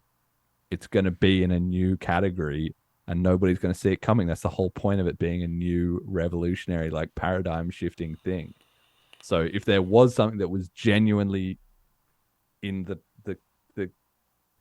category of, like, we've upgraded money beyond the Bitcoin or crypto level of technology, then for sure that might be the way to go. But we're pretty unlikely to see that in the short or medium term because you only get so many paradigm shifts in a given industry at any one time, right? So okay, incorporate some BCH tutorials on Smart BCH and other BCH websites. Also really enjoy when you cover BCH community news and drama that I can't follow, but we can keep up to speed when you review on the podcast. Appreciate your work, BCH equals freedom. Yeah, thanks for that. I mean, BCH tutorials, you can have a look. I shout out at the end of every episode, bitcoincashpodcast.com. There's loads of stuff there.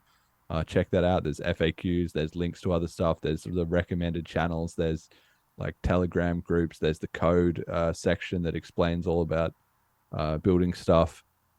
Yeah, check that out. I think that's where that information is. Regular information on the development of BCH. I'm highly interested in where BCH is going. Development is critical and will make or break it. Yeah, like we do cover. I think this is already a fairly techie show. I mean, I'm a dev, you're a dev. We have devs on as guests. We do cover the protocol development and stuff like that fairly extensively.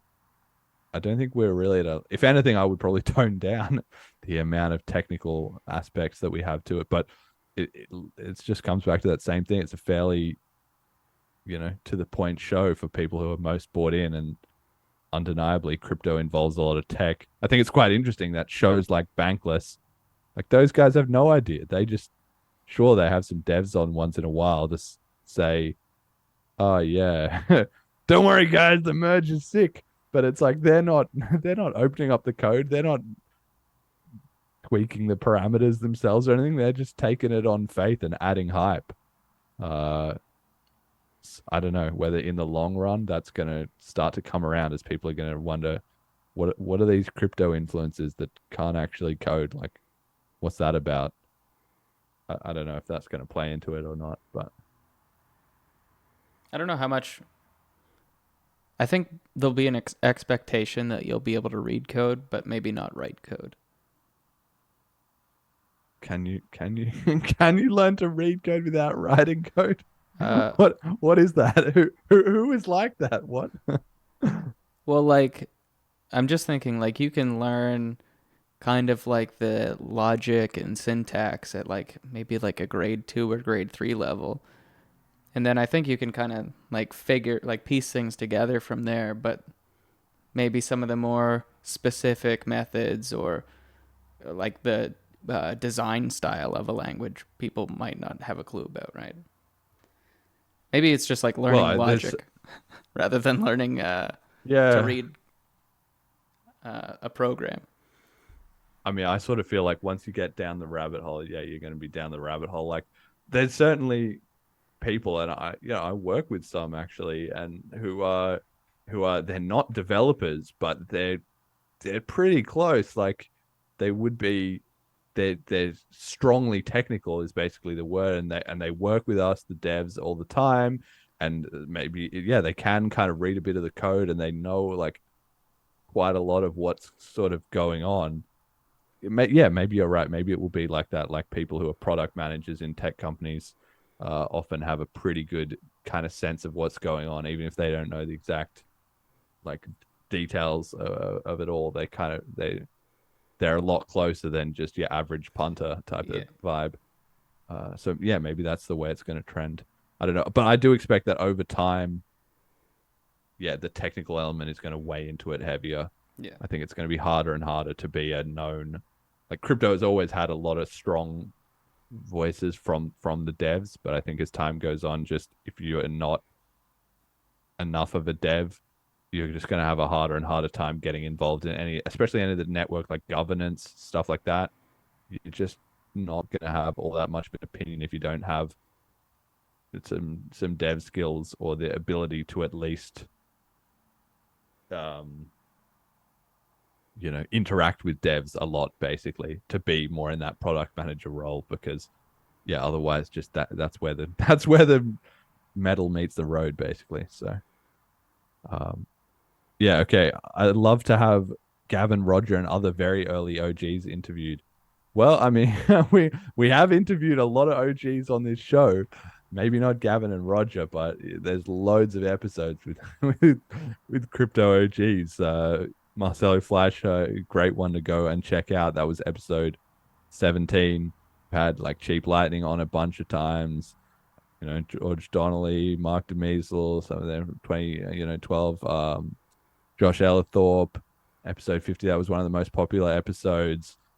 There's a bunch more. I'm sure I'm forgetting a ton as well too. Like, we've had a lot of people on this show who are crypto OGs or Bitcoin OGs. So that's what you're looking for, yeah, go dig around in the archives a bit, because there's plenty of that.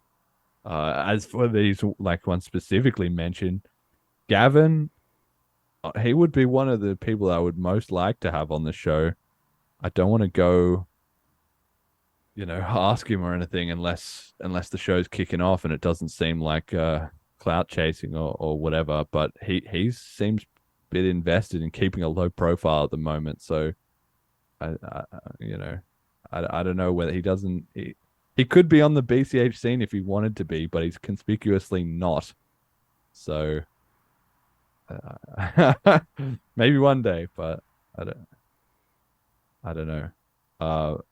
And as for Roger, he was the most requested guest right when the show started, which was also the least likely time that he would have been interested in doing it. But I mean, there are hundreds of interviews of Roger that you can go and look up if you want to hear his thoughts on almost anything under the sun. There are literally thousands of hours of him publicly talking. I do think it would be interesting to have him on the show, and if we did, I would do it different. I've watched loads of those interviews, hundreds of hours of it myself, so I would not be rehashing the same thing.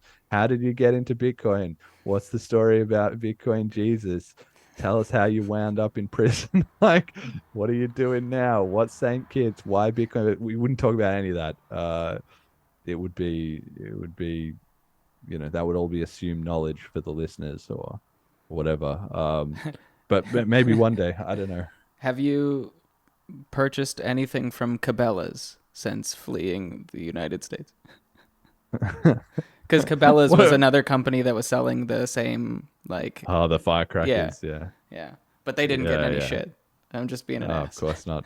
It's all politically hatchet job. Yeah. But yeah, so I think, yeah, it would be, I mean, if he ever wants to come on the show, he's welcome to send me a message and stuff. He's definitely liked a few of our Twitter posts and stuff in the past. So I think he keeps an eye on the show. But yeah, we might see. I might meet him at the conference in St. Kitts. I don't know. We'll see. But he's also the kind of guy that you don't want to take up his time unless you got a very good reason, because the per hour rate is ridiculously high. So you want to be mindful of that in that kind of case. So yeah, that's my thoughts on that. And then final one, great show, love it. Yeah, thank you very much. I'm glad that everybody does enjoy the show. I enjoy doing it. All right, so that was all the feedback and all the survey responses. I don't know how much more we'll carry on with the rest of the topics, but we might have to skim through a bit of this stuff because this show is going to go on forever now that we did that all in such detail. But yeah, all right. Here we go. This is definitely something we have to cover. So the AnyHedge alpha testing, they have announced it as completed. So this is one of the most hype apps coming out for Bitcoin Cash. Oh, you got a chance for that? Yeah. Oh, I'm jealous, dude.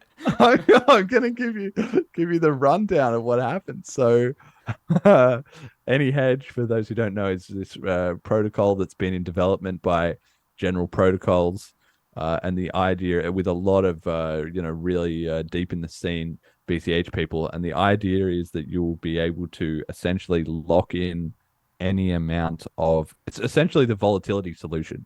It will let you put any amount of BCH in, and then you guarantee at a future time that you get back the same amount of value. I'm going to say in USD, but so you can imagine that I put in $100 worth of BCH, and then in 1 month or 1 week or 1 hour or 10 years, I get back that same $100 worth. So you can think of it as like sort of a weird version of a stable coin in that sense. But there's several key elements to it, which is that this denomination can be in any asset. So it doesn't have to be USD. You can put in $100 of BCH in euros or in pounds or in gold bars or in Big Macs or in anything you want, anything that has a price oracle distributing a price feed for it, you can have that. And it's also obviously all built into the scripting and the Bitcoin Cash blockchain. So that means that you can't get rugged. Like it is literally impossible that you get rugged. You know, provided obviously everyone will need to verify all the open source software and so on. But you know, once it's a proven working in production thing, you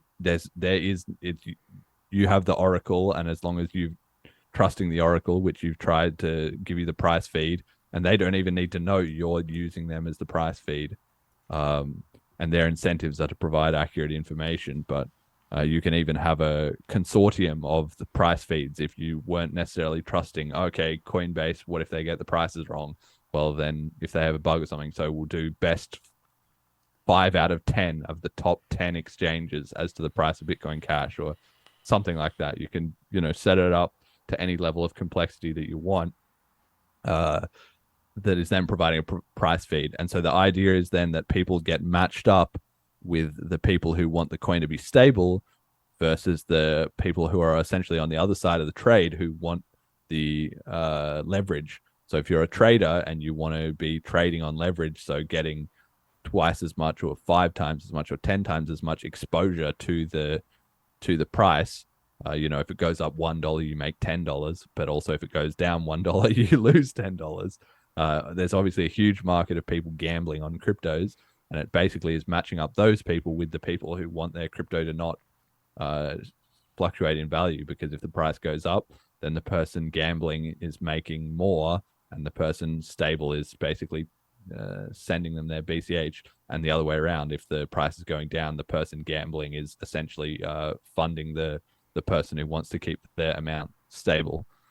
So anyway, this is one of the most hyped things and a huge step forward for the ecosystem. There is nothing like this in any other cryptocurrency. It's not even close, and there's no way that BTC or BSV or any other thing can catch up to this very far, even though it is all open source, because their chain doesn't support the primitives and the scripting and everything that has been built into the Bitcoin Cash protocol for this kind of stuff. So anyway, I got a chance to test it out. It was like on the weekend. It was a couple of days ago, just before they announced this.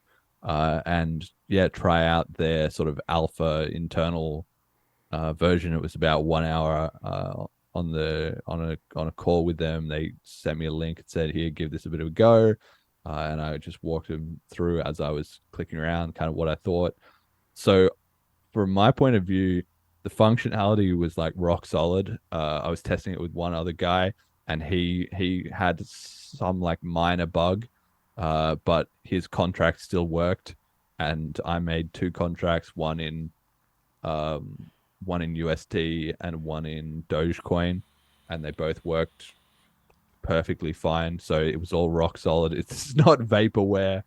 It's a solid thing, and clearly, I mean, that's what you expect when you're doing alpha testing. You're most likely to run into technical bugs.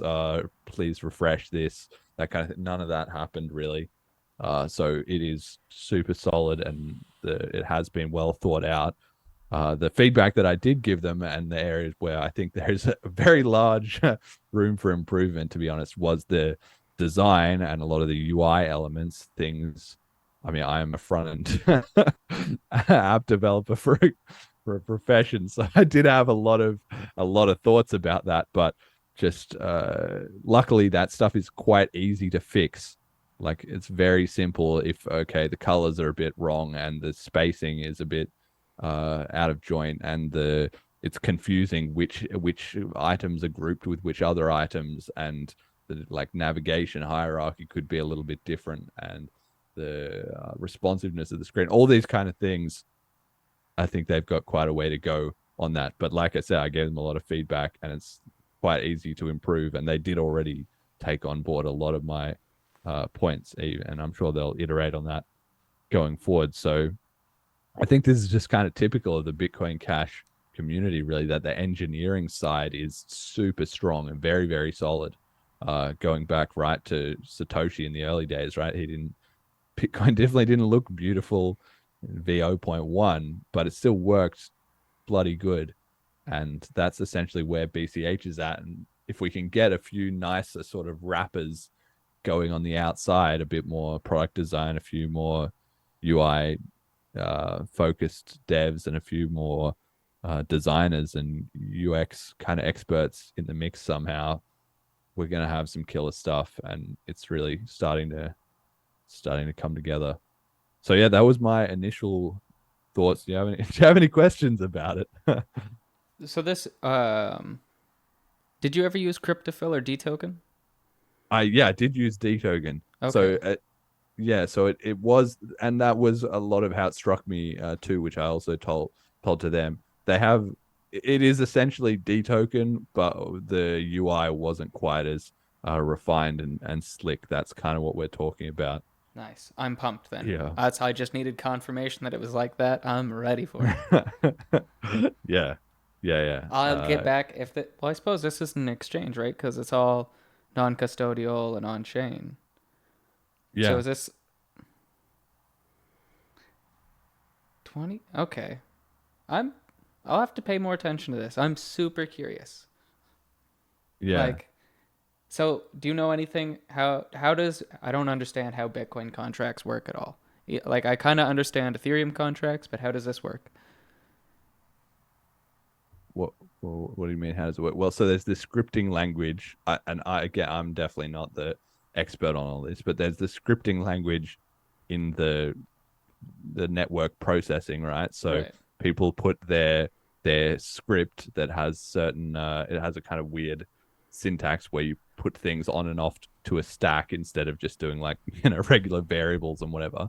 But there's kind of the opcodes, right, that run that, and then you write up a little program, and then you essentially hash that, which goes into the bytecode, the locking script that goes on a UTXO, and then for the standard UTXO is just pay to this person's public key or pay to this person's hash of their public key. Yeah. But if you get more into this kind of stuff, then it's pay to this script, and the script says you can only kind of redeem these coins in this certain ratio, given the price oracle signs a message saying that the price is at a certain point and we're past a certain timestamp, and everybody signs off appropriately, kind of thing. Okay. Maybe we'll have to get we've had Emergent Reasons on the show. Maybe we'll have to get him back, or somebody who's in the weeds to give it more of a breakdown.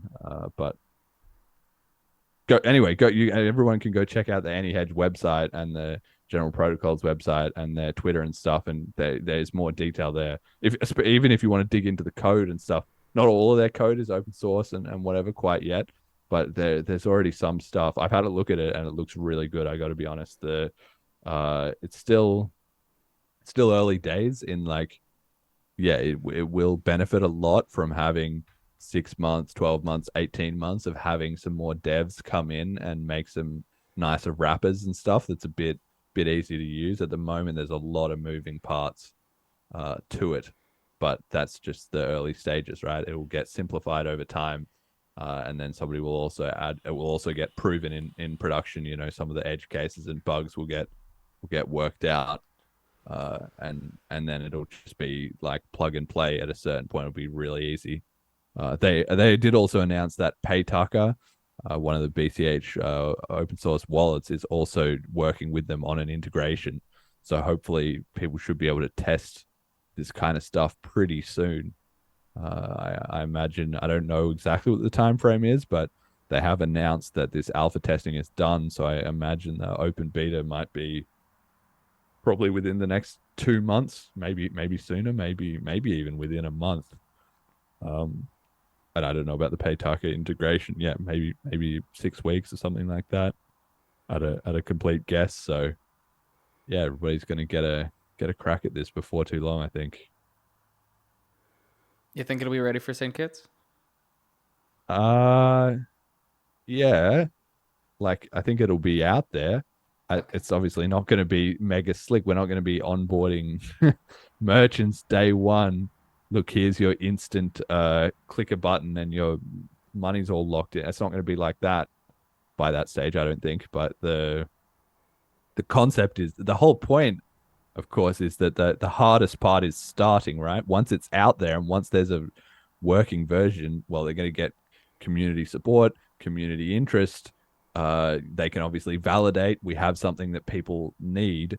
And at the start, right, AnyHedge general protocols are going to make the market. So they are going to fund, like if I want to come along, if I want to speculate $50, they will take the other side of the trade so that I don't have to wait around. Nobody wants to take my $50, right? But over time, as the trade and the volume builds up, they will then be able to create a matching engine and maybe even open source tools, different things, so that everybody can just interoperate, because it will all be able to operate either in the network protocol itself or maybe in just a sort of layer above that with some kind of coordinating open source server or something, so that then we can be building up a liquidity pool of the speculators on one side and the people wanting stability on the other side. And you just have a market-driven matching rate for how many, it will prove to be a very minimal fee in the end, right? It might be, a couple cents or something like that, per trade, or maybe less, maybe fractions of a cent. And it will be, if there's too many people that want to lock their value, then the rates will go up for people to come in and speculate. And if there's too many people speculating, then the rates will go up for people locking in their value, which would be amazing, because that would be like, to these merchants, we can go and say, hey guys, here's your Bitcoin Cash register or whatever. You just got paid your $50. You can lock it in at this USD rate, and you're already going to be earning 0.5% interest per year just for having it sit in there. Like this is some killer shit that other cryptos don't have. If they have their payouts, it's like Luna, it's a scam. They're printing out new coins out of nowhere, right? But this is like taking all the economic energy that is powering things like Binance, like Coinbase, like whatever, and instead distributing it directly among the participants on the network and cutting the exchanges out. So it could be absolutely massive. And somebody was asking about how is this going to impact the price? Well, obviously it's bullish just in the sense that the ecosystem is growing, that we've got cool projects coming out, we're having new stuff, but there's no way that this can decrease the price, and it can potentially massively increase the price. And the reason is that both the person speculating and the person locking their amount of USD or whatever currency, they both have to lock up their BCH to do it. So if you imagine the supply of 21 million coins, both the shorting and the long side, they both are freezing that amount of BCH for the duration of the contract. And as the liquidity starts flowing, there'll be more and more people locking that up. And especially once, like, the rabbit hole of this is just so deep. I mean, we're already well into the weeds by this point, but you think about the cash tokens is coming in the next hard fork, hopefully the next network upgrade in May 2023. And once you combine the ability to tack arbitrary tokens onto these contracts, well, then now you can have sort of a secondary market of people trading back. So if I want to send you $20, I might have an AnyHedge contract for $20, and instead of sending you $20 of BCH, I just send you the access to the contract for $20, and now you have a kind of decentralized stable coin which can never depeg, because at the end of the day it's always backed by, provably on chain, by that exact amount of BCH, and anybody can be entering or liquidating at any time and getting back that exact amount. Like, it's just crazy the amount of stuff that can come out. And then and then you throw in a decentralized exchange running on chain. You throw in tokens pegged to other cryptos, right? As soon as you have a price feed for BTC, for Dogecoin, for whatever, you can have like kind of wrapped, sort of like wrapped Bitcoin, but not really like wrapped Bitcoin, or wrapped Ethereum, where it's just tracking the exact price of that asset, but it's all backed with no fractional reserve or anything by BCH. Like it's going to be madness. This kind of stuff, once you give it 2 or 3 years for liquidity to develop and all the tools and UI and stuff for everything to be built, this is just going to be blowing people out of the park in 2024 or 2025. There's just and there's nothing like this in any other crypto. It's not even close. So I don't know. It's gonna be great. I'm so pumped. I've like when it's here, I definitely maybe we could do a tutorial over this. Yeah, for sure. Like, yeah, we can take in some of that feedback. Yeah, maybe we should do an episode where we sit down, click through it, explain what's going on under the hood, get in some of the general protocols, guys to talk through it. Yeah, that would be super cool. And they can tell us about all the future, the past, all their trials and tribulations developing this, where people can hand in feedback. Yeah, that would be more like a BCH builders type of session, but maybe we can combine it in with a podcast episode somehow. Yeah, super cool. And I think one other final point to note about this that I think is really important is that BCH apps are beginning to appear. When this show's started, I said, look, in 18 months, you're going to be seeing a ecosystem happening. And it's 18 months later or a bit more. And it is starting to happen, right? It's not a torrent just yet. It's more of a trickle, but it is happening. So we got AnyHedge come out. We had Saeed talking about flipstarter.me. I had Podcash recently that we were talking about. Apps are starting to emerge. Obviously, we had all the smart BCH stuff until that kind of fell apart. So it is happening, and I'm very, very glad to see that, because if there was no signs of any of this, I would probably be a little bit worried. But there's shoots of, green shoots starting to appear, and the hardest thing is things getting to that 0.1 release from, it's like the 80-20 problem. The last 10% takes 80% of the time. The last 20% takes 80% of the time. And the last 10% of that takes 90% of the time. So as things roll out and they get into the public eye, that creates more interest in BCH, more people come in, there's more incentive for somebody else to start building an app, right? And it all becomes a compounding network effect. So yeah, I'm super, super excited for that. And I'm really glad to see the community get to this point of producing exciting on-chain products and apps. Yeah. All right. Next thing, that's enough about AnyHedge, but shout out to those guys. Great work by the General Protocols team. All right, we got the AVAX Cryptoleaks scandal. This is our drama post for the week. So there was this kind of incident, I guess, and I'm going to butcher this a little bit. Anybody who has done the deep reading on this, I'm sure will know better than I do, but some of the listeners might know nothing about it, so I guess it's all news to them.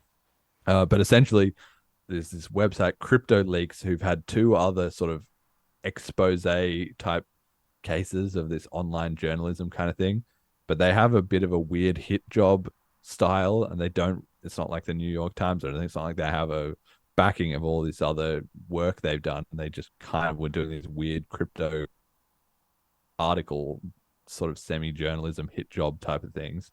But they made 2 other ones which were a bit weird, and I don't really know what they were about. Something about internet computer protocol, or like it seemed like a bit biased, or something. It was a bit weird anyway. I'd never even heard of them until they came out with this one where they published up and then subsequently got taken down. These articles: Ava Labs Avalanche attacks Solana and cons SEC in evil conspiracy with bought law firm Roche Friedman. So the drama is that they hired some sort of private investigator type of guys and got this footage of this dude, Kyle Roach, who is a lawyer that has worked with Ava Labs. And he sort of admitted, or he explained on camera in this kind of boardroom setting where he obviously didn't realize he was being filmed, that he apparently got given 1% of AVAX in the token distribution, and 1% also of Ava Labs, who is the company who sort of corporation that sits on top of the whole ecosystem. And that he got that because he was mates with Eamon Gunsura, who's a Gunsura, I'm not sure how to say his name exactly, who is the CEO of Ava Labs and the founder of the coin.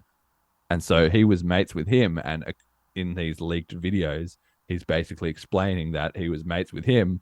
And so the deal was, hey, you guys are going to be my law firm, and why don't you just, you've got these millions now from having the AVAX, so why don't you just go out and just cause grief, like suing other coins to basically take them down? This kind of like litigation sabotage attacks.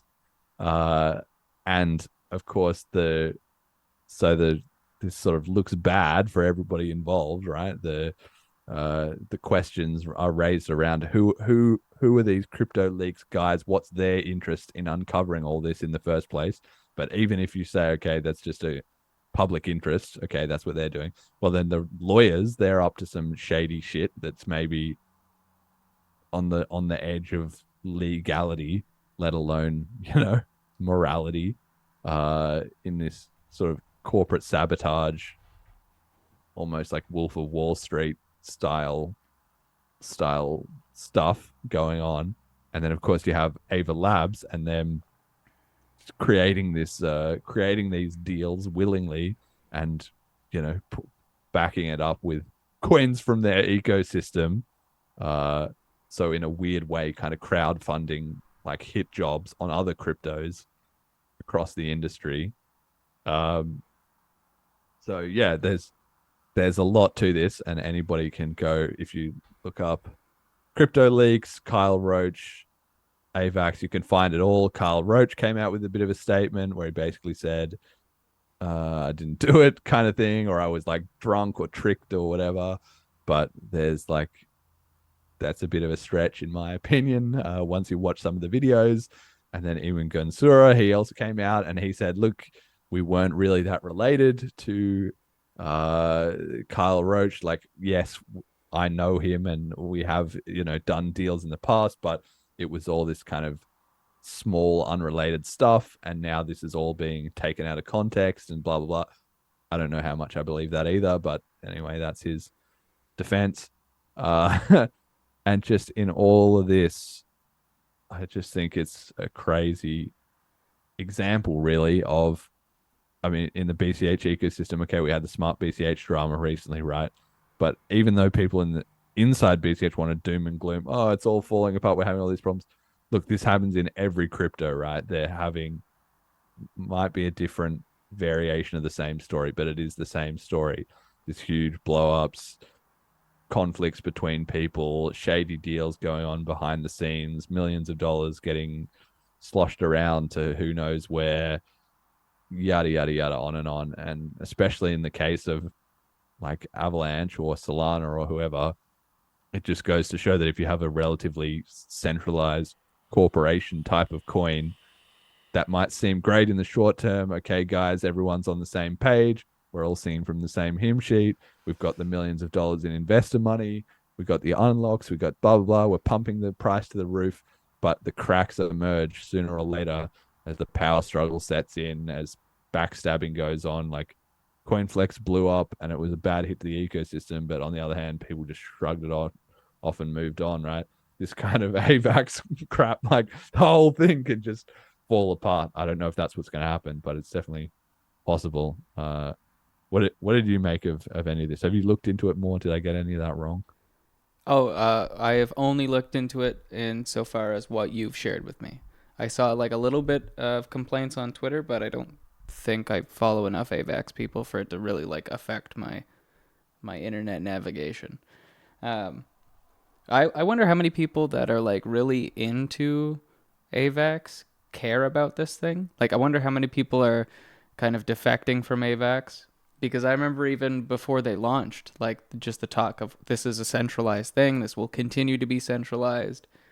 And I know like some of the early supporters coming in and being like, no, it'll be, it might be a little centralized, but it'll work out in the end, essentially.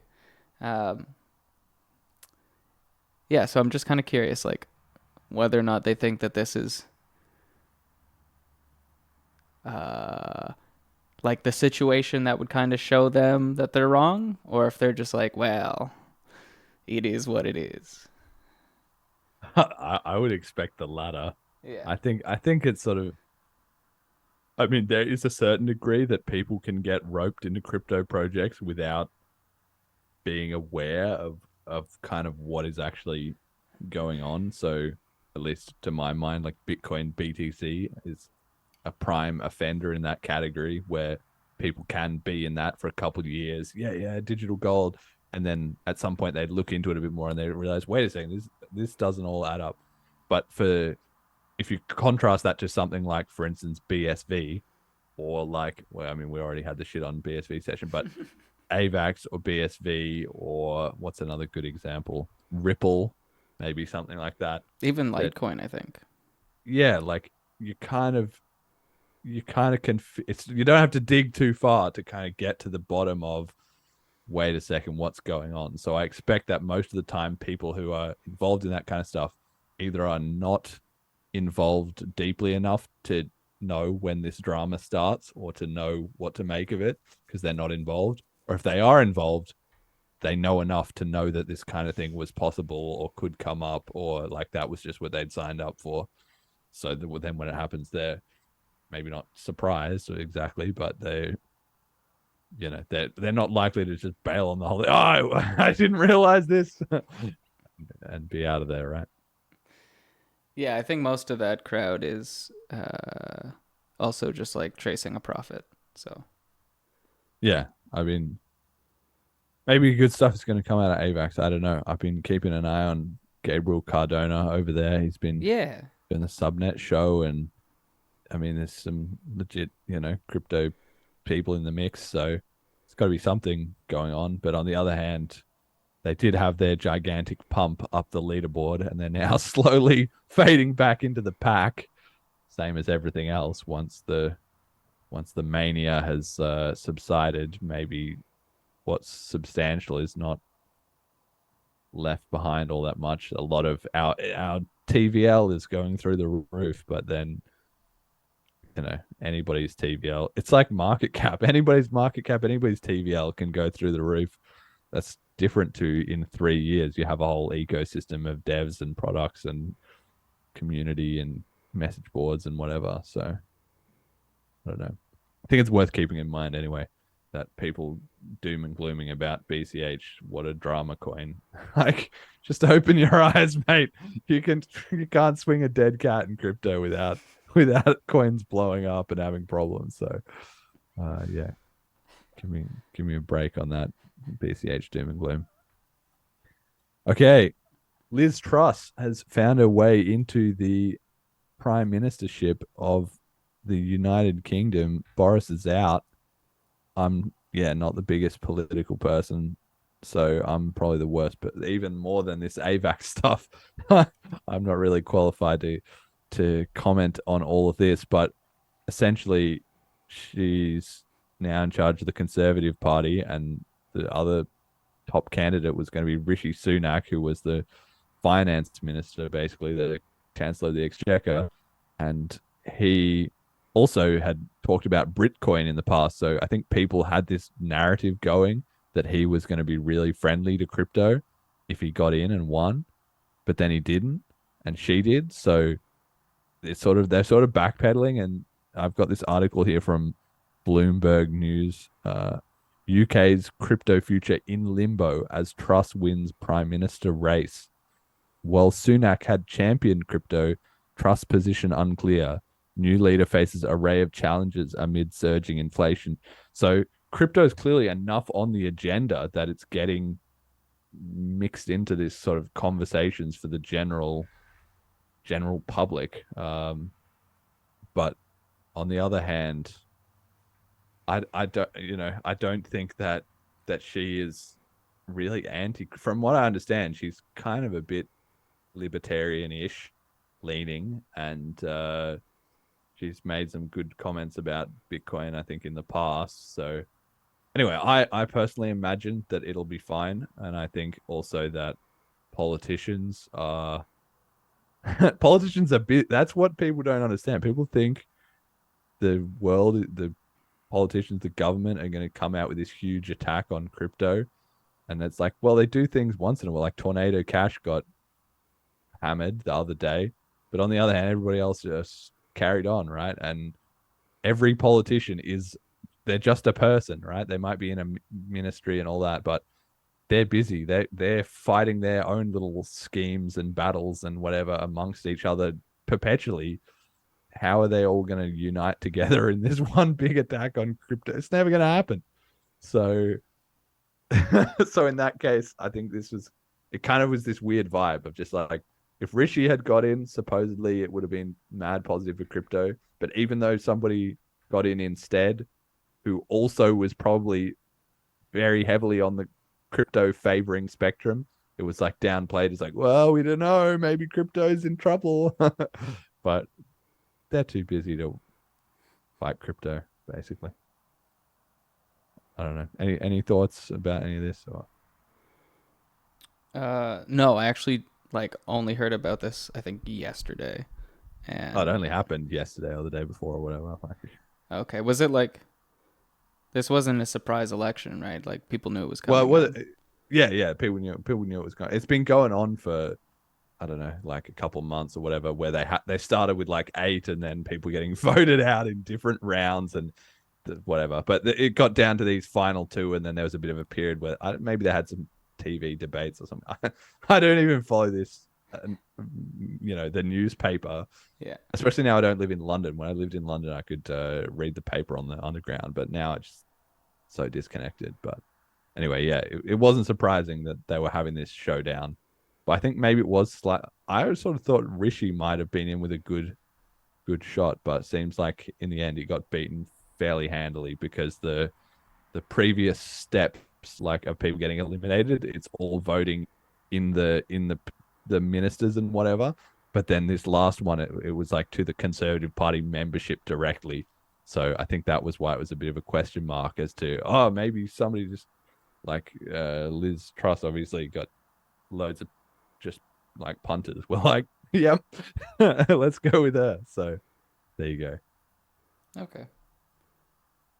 All right, that's enough UK politics shit I don't know about. So let's move on to more politics that I don't know about. We've got Michael Malice stirring up some anarchy. So because the crypto news was a bit thin this week, and actually it's going to be a pretty long episode now, so we don't have to do this in all that much depth, but he was on Twitter with this lady, Kathy Griffin, who said, some person with millions of followers, if you don't want a civil war, vote for Democrats in November. If you do want civil war, vote Republican.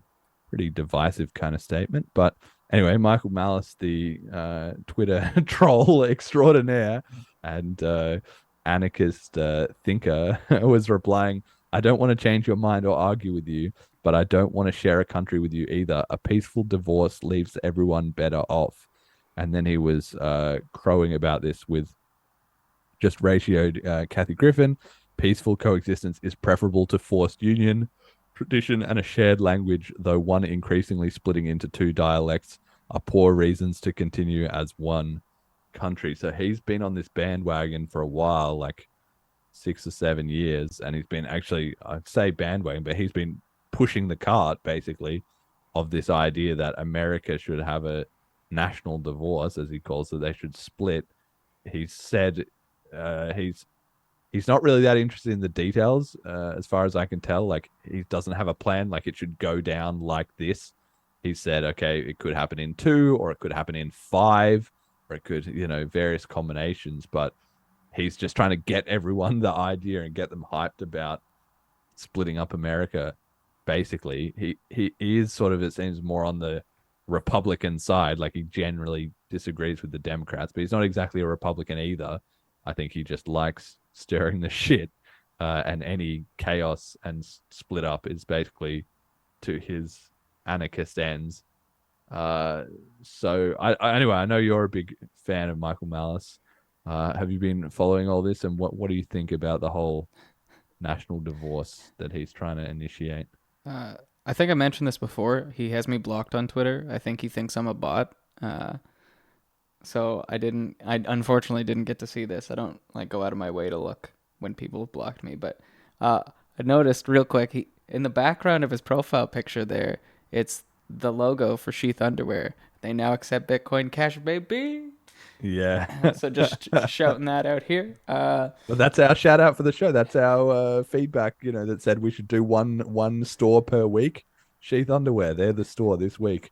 Go and check it out. We got 100% dudes listening as well too. Perfect. Yeah. They got you covered, man. Best underwear. Yeah, I'm curious to see, well, I'm surprised anyone listens to Kathy Griffin anymore. Like after who is that? I should honestly have researched this a little bit, but I looked at her Twitter profile and then forgot it went in one ear out the other.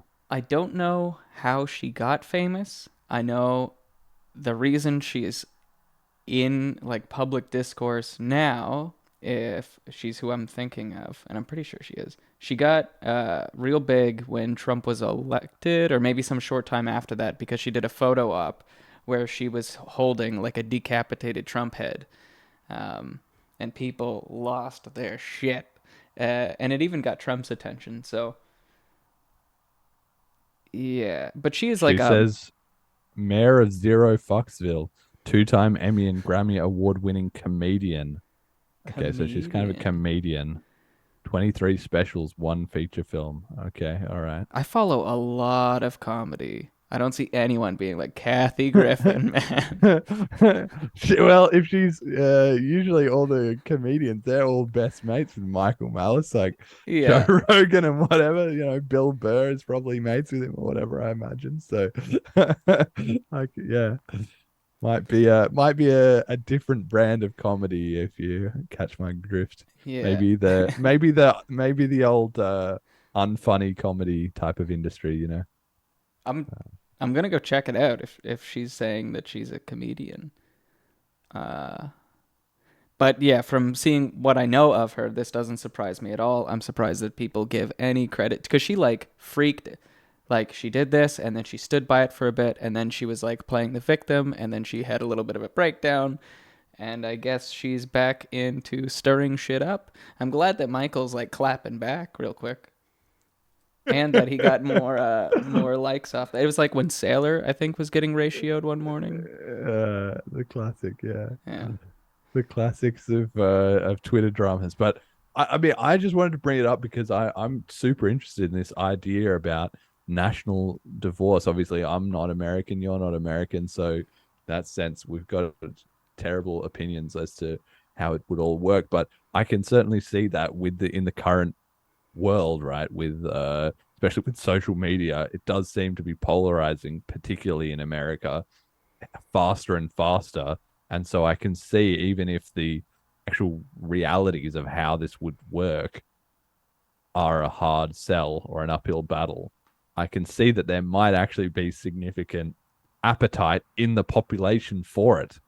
Like, at a different time in history, there's not a single remote, snowflake's chance in hell that enough Americans would seriously consider this idea.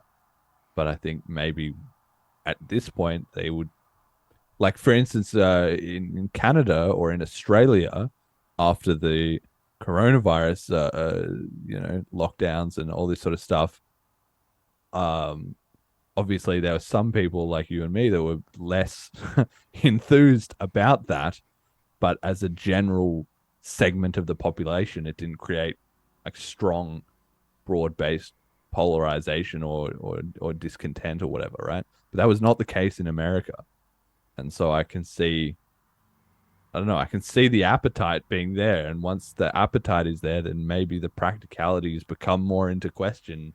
Is this really going to happen, type of thing? I wonder if... I'm trying to think of what the big difference would be, because I think a lot of Canadians got, sick of things, but it's cold here, right? We've won wars just because it's cold here. So I wonder Is it just a numbers thing? Like because Americans are like so crammed packed into their states? What do you mean? Like What a numbers thing. why it's not as divided in places like Canada or Australia? Because if you really hate your neighbor, you can go out into the woods. Yeah, I guess that's part of it. I think it's also just, well, it just comes from history, you know. They're more, you know, they had this War of Independence where there was a lot of loyalists and whatever who were kind of not on the same page or what have you. And then you obviously had the Civil War as well too. And it's just a very polarized place all around. The social harmony in America has never been top tier to begin with for, you know, 100 different reasons, basically. But I mean, the whole like states' rights element is much bigger there than it is certainly in Australia, and I imagine also in Canada. The federal government just kind of bullies the states a lot more. As in America, and they have all this stuff with their judicial system. There's all this shenanigans going on there that, you know, is a bit less political in other countries. I think it's a lot of reasons, basically, but that's why I can see them sort of, I don't want to say being crazy enough, but that's why I can sort of see this thing getting there. Like maybe not tomorrow, but if things carry on the direction they are in over the next 20 or 30 years, I can kind of see a world where maybe America splits into two somehow, or like, I don't know enough about America to really say what would be the best distribution, but I can sort of see a way in which Texas and Florida get together and kind of lump in a few of the ones that are a bit more kind of Republican with them, and then just make a bit of a break for it and say, hey guys, how about we just become our own separate country and figure out the details. Like, crazier things have happened. Yeah, I don't know. We don't need to touch on this too much more, but just something I was interested to see, a little conversation that we might be seeing more of it. I've got it on the next slide.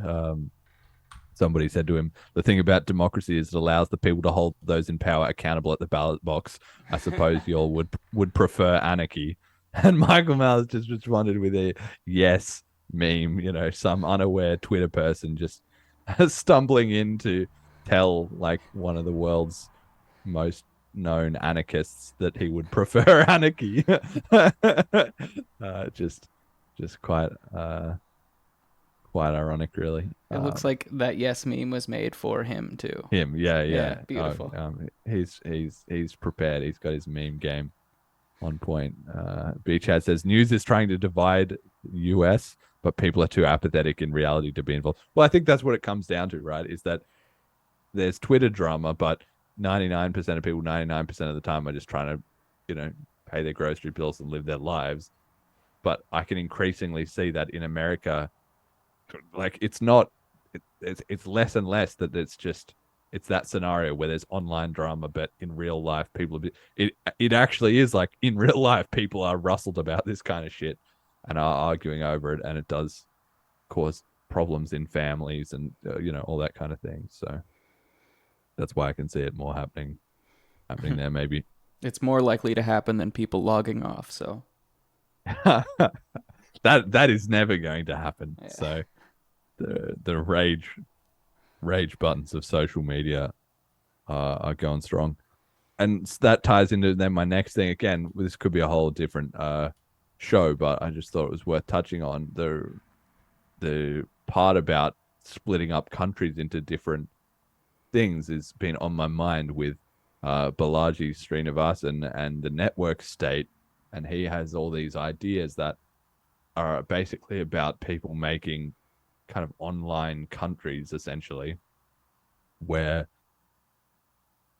like, but he doesn't put it that way. He does talk about crypto, but the Bitcoin Cash community is essentially a perfect example of you have, it's hard to say exactly what it is, but you do have some sort of a kind of voluntary country going on it, mostly online.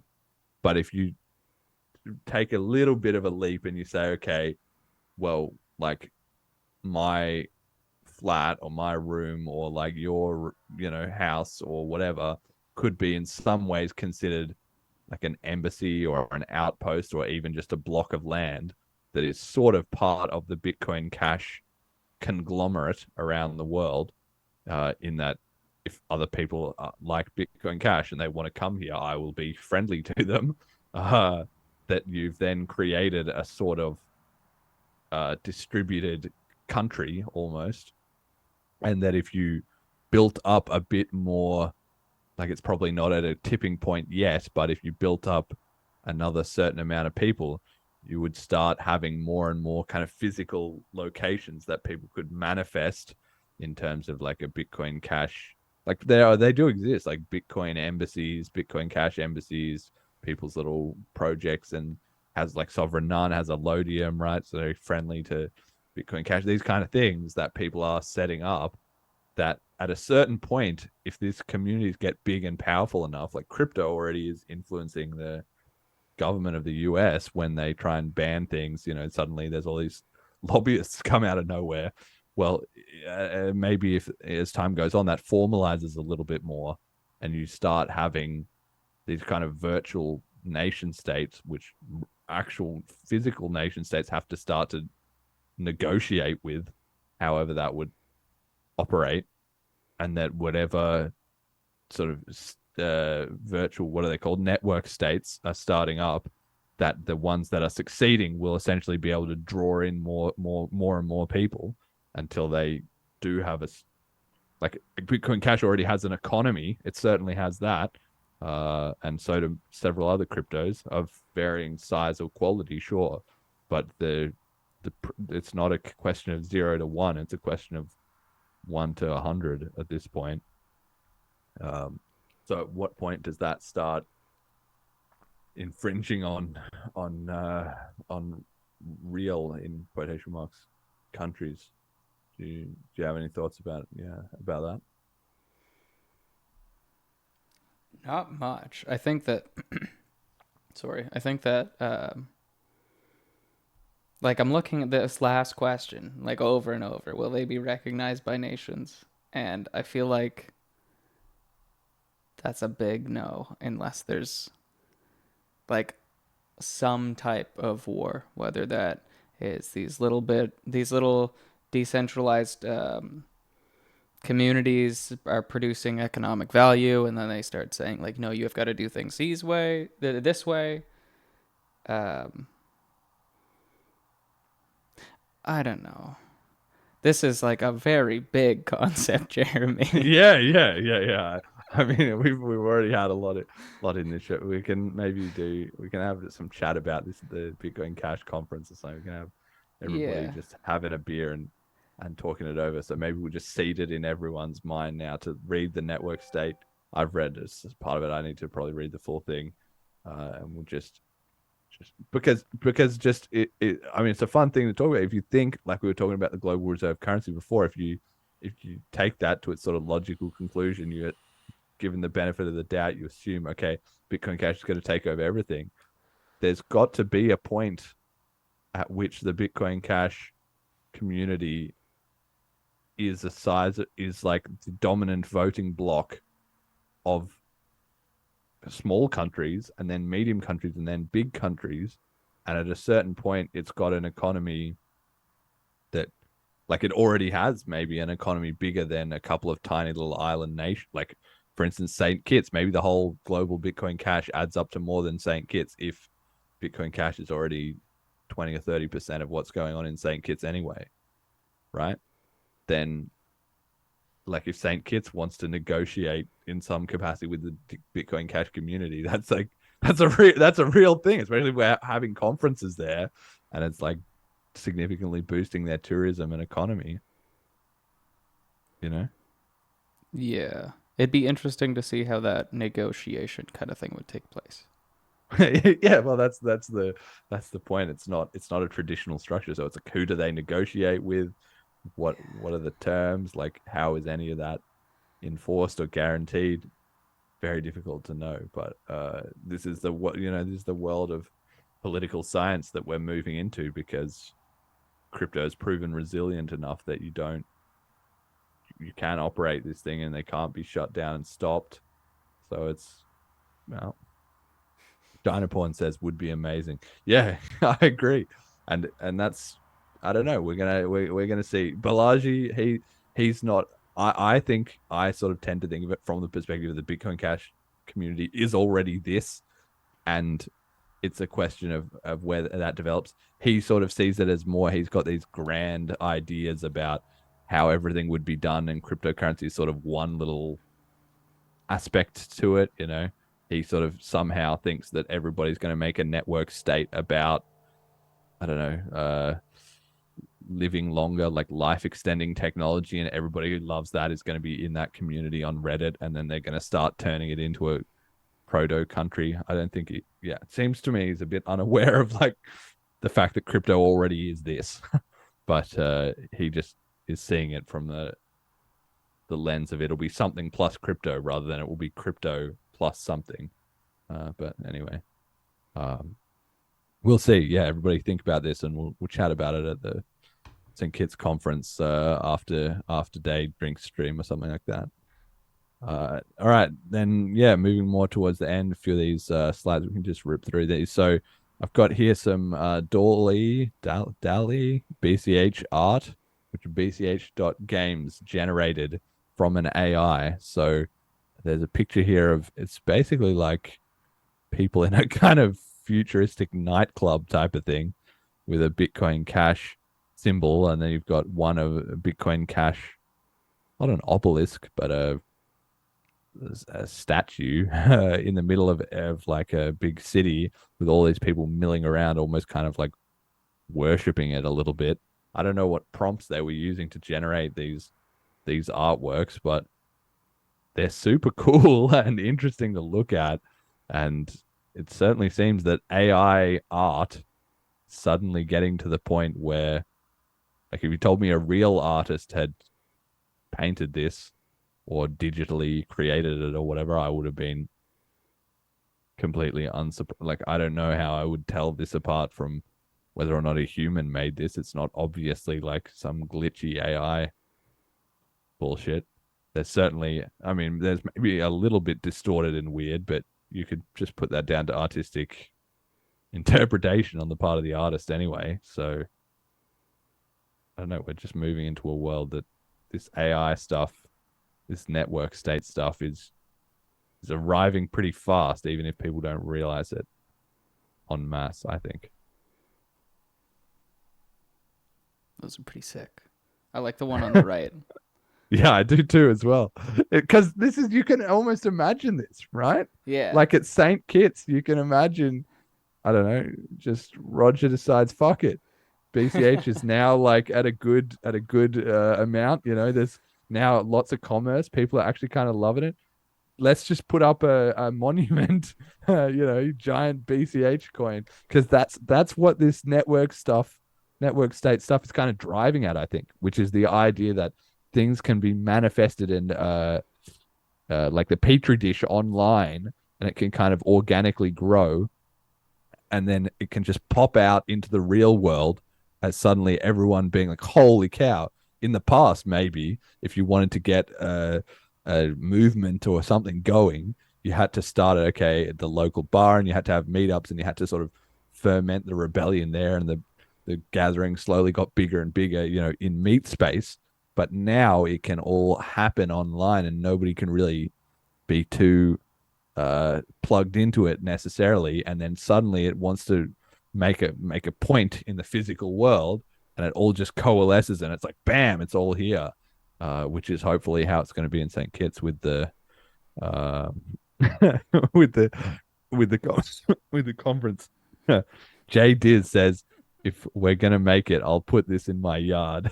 That would be amazing. I think a lot of BCH people, like, I think, and I really want to do at some point, we're not there yet, but sort of related to what we were saying earlier, if the podcast keeps growing and all that, at a certain point, we'll be able to have a studio. We'll be able to have the Bitcoin Cash podcast studio, and that will be that network state manifesting into the real world, basically. I don't know. It was just all on my mind. And then I've got another slide. You can just flick through this as well, too, which is basically it's kind of a similar thing. It seems like it's variations on that same prompt. One, which is sort of the nightclub with the BCH light sort of DJ display kind of thing.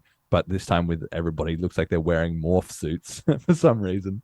And then you have another kind of more religious ornament type of one. But this time the people are, it's a bit more grim.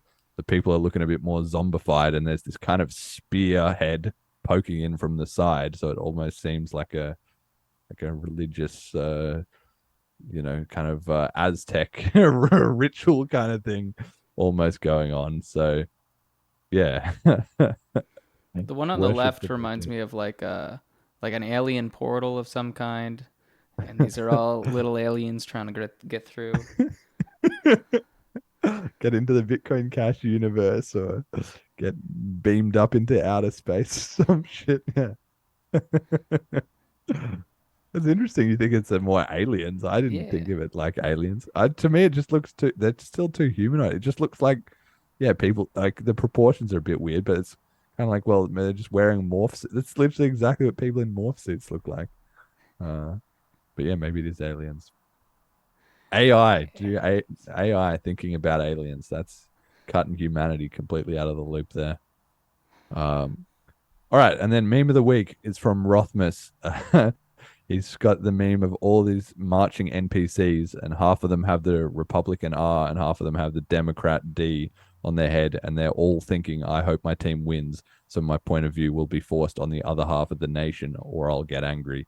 And this is just kind of to this theme of the network states and division and national divorce. I thought, from the anarchist point of view, it's all pretty simple. The government's always the bad guys, and everybody else is just, giving them option A or B, but it's really one or the other hand of the same option, right? Just kind of making fun of that, I guess.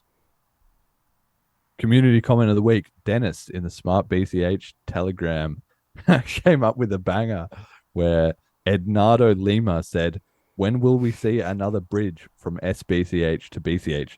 Is it really that difficult to do this?" And Dennis said, "Let us know when you're done," with the sunglasses cool emoji. And I cracked up laughing when I read that, because it's just so true. I love it anytime anyone says, "This can't be that hard," and somebody just says, "Do it then." And it's just like, that's just the ultimate call out. Like, everyone knows you're not going to do it. Of course you're not, because it's hard, and you're just commenting on the internet and you don't really realize what's involved, and that's why you think it's easy. So yeah, maybe laugh. Made me laugh too. Worth it. Okay, quality community comment of the week.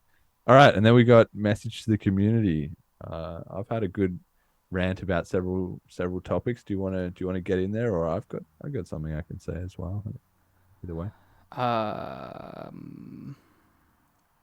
I guess my only message, because I don't think we talked about this on the podcast, is like, I will be in St. Kitts in November. So hopefully I'll be spending the full 2 weeks there. I have travel insurance for a full 2 weeks, so I might as well take advantage of it. Or I guess 13 days, because I'll get there on the 10th, but whatever. And yeah, I'm pumped and a little nervous, but it's going to be a blast, and I'm so excited to meet everyone. It's going to be absolutely amazing. And definitely, I mean, I'm going to be there for some extra time as well too. So we'll play it a bit by ear. We'll see exactly how it goes down, but I sort of see it as more like, we'll get there. It'll be the early couple of days, people will be sort of settling in or meeting each other, or whoever's there early. Everybody's logistics are going to be slightly different. Then there's just going to be the 2 or 3 days of the conference, which is going to be crazy. There's going to be all the talks and everything is going to be lined up. All the speakers and all the like it's just, there's going to be an agenda and everything. So it's just going to be absolutely crammed. And then at in the evening as well. Everybody's just going to be going nuts, going out, having a good time, connecting, networking, whatever. It's going to be just like monster. And then especially, it's hard to wrap a head around, if St. Kitts really is as good as promised, and there is like BCH adoption everywhere. Can you imagine just hundreds of people like showing up to some bar, and just them, the bartender just being like, paid in Bitcoin Cash, paid in Bitcoin Cash, paid in Bitcoin Cash, paid in Bitcoin, and just being like, I've never seen anything like this. Like, that was going to be fucking nutty. So yeah, there's that. And then I sort of see it as probably most likely after the conference, it seems like it'll sort of like taper off a bit. Some people will be fed up and they'll leave, and some people are staying a little bit longer, and maybe there'll be sort of secondary, we're going for a cruise to Nevis, or we're doing different things, so we'll just play it by ear. But there'll probably still just be people like, I don't know, making Bitcoin Cash content, or hanging out, or doing different. I don't know exactly what it's going to turn into, but it's going to be awesome either way. So yeah, I'm super psyched that you're going to be coming along, and yeah, I'm so looking forward to meet everyone. It's going to be amazing. All right, that'll do it for the show then. Thank you everybody for watching. You can donate on the today we've just got the plain QR code, and the reason is that I was using a site called CWA Gen to generate the codes, and they put up a notice saying we're going to end this service in December, but then they just rugged, and they've just ended it in September instead. So I was caught off guard, but I did fork a copy of their open source code. So hopefully if I have the time, I can sit down and whip up a new little QR code generator at some point, because I think it's actually a lot cooler when it has the green and the BCH logo. But yeah, that'll depend on whenever I have the time for that. But yeah, thank you very much to all the donators. Thank you to all the survey respondents. We did go through everyone's responses and everyone's feedback, so hopefully you felt like your time was well spent there. You can check out bitcoincashpodcast.com for the start guide, the FAQ, the links, and everything. Shout out to the podcast streamers. Thanks to Ricky, our Patreon. And shout outs for the show. What do you want to shout out this week? Any specifics? Not yet. I might have one for next week. Okay, all right. Well, next week it might be. I'm going on holiday, episode, so next, yeah. But maybe it might be the merge stream potentially. So that might be we'll see. I haven't. Let me see. I'll have to line up the dates and see if that works. But that might be the next one anyway. Yeah, cool. So that will do it for the show. I guess I really feel like I should have a shout out to someone. Yeah, the survey listeners, just the survey respondents. Thank you very much for taking the time. It was great to get that feedback. 39 responses, like 37 listeners. That's a lot. That's not a statistically insignificant amount. And it was really good to see. And Bitcoin Cash on its rise to global reserve currency. We're building up the believers. The base is growing, so it is getting there. And also to AnyHedge and the General Protocols team, like it's a huge project they're working on. It's starting to take its kind of baby steps. In 2 or 3 years, what we're talking about on this show, it's going to be unrecognizable from the sort of very basics of it. But anybody who's done any engineering or any product development or anything knows how much work it can be to get to that V0.1. So getting that out is just monster. And yeah, Bitcoin Cash looking better than ever. So that's it. Until next time.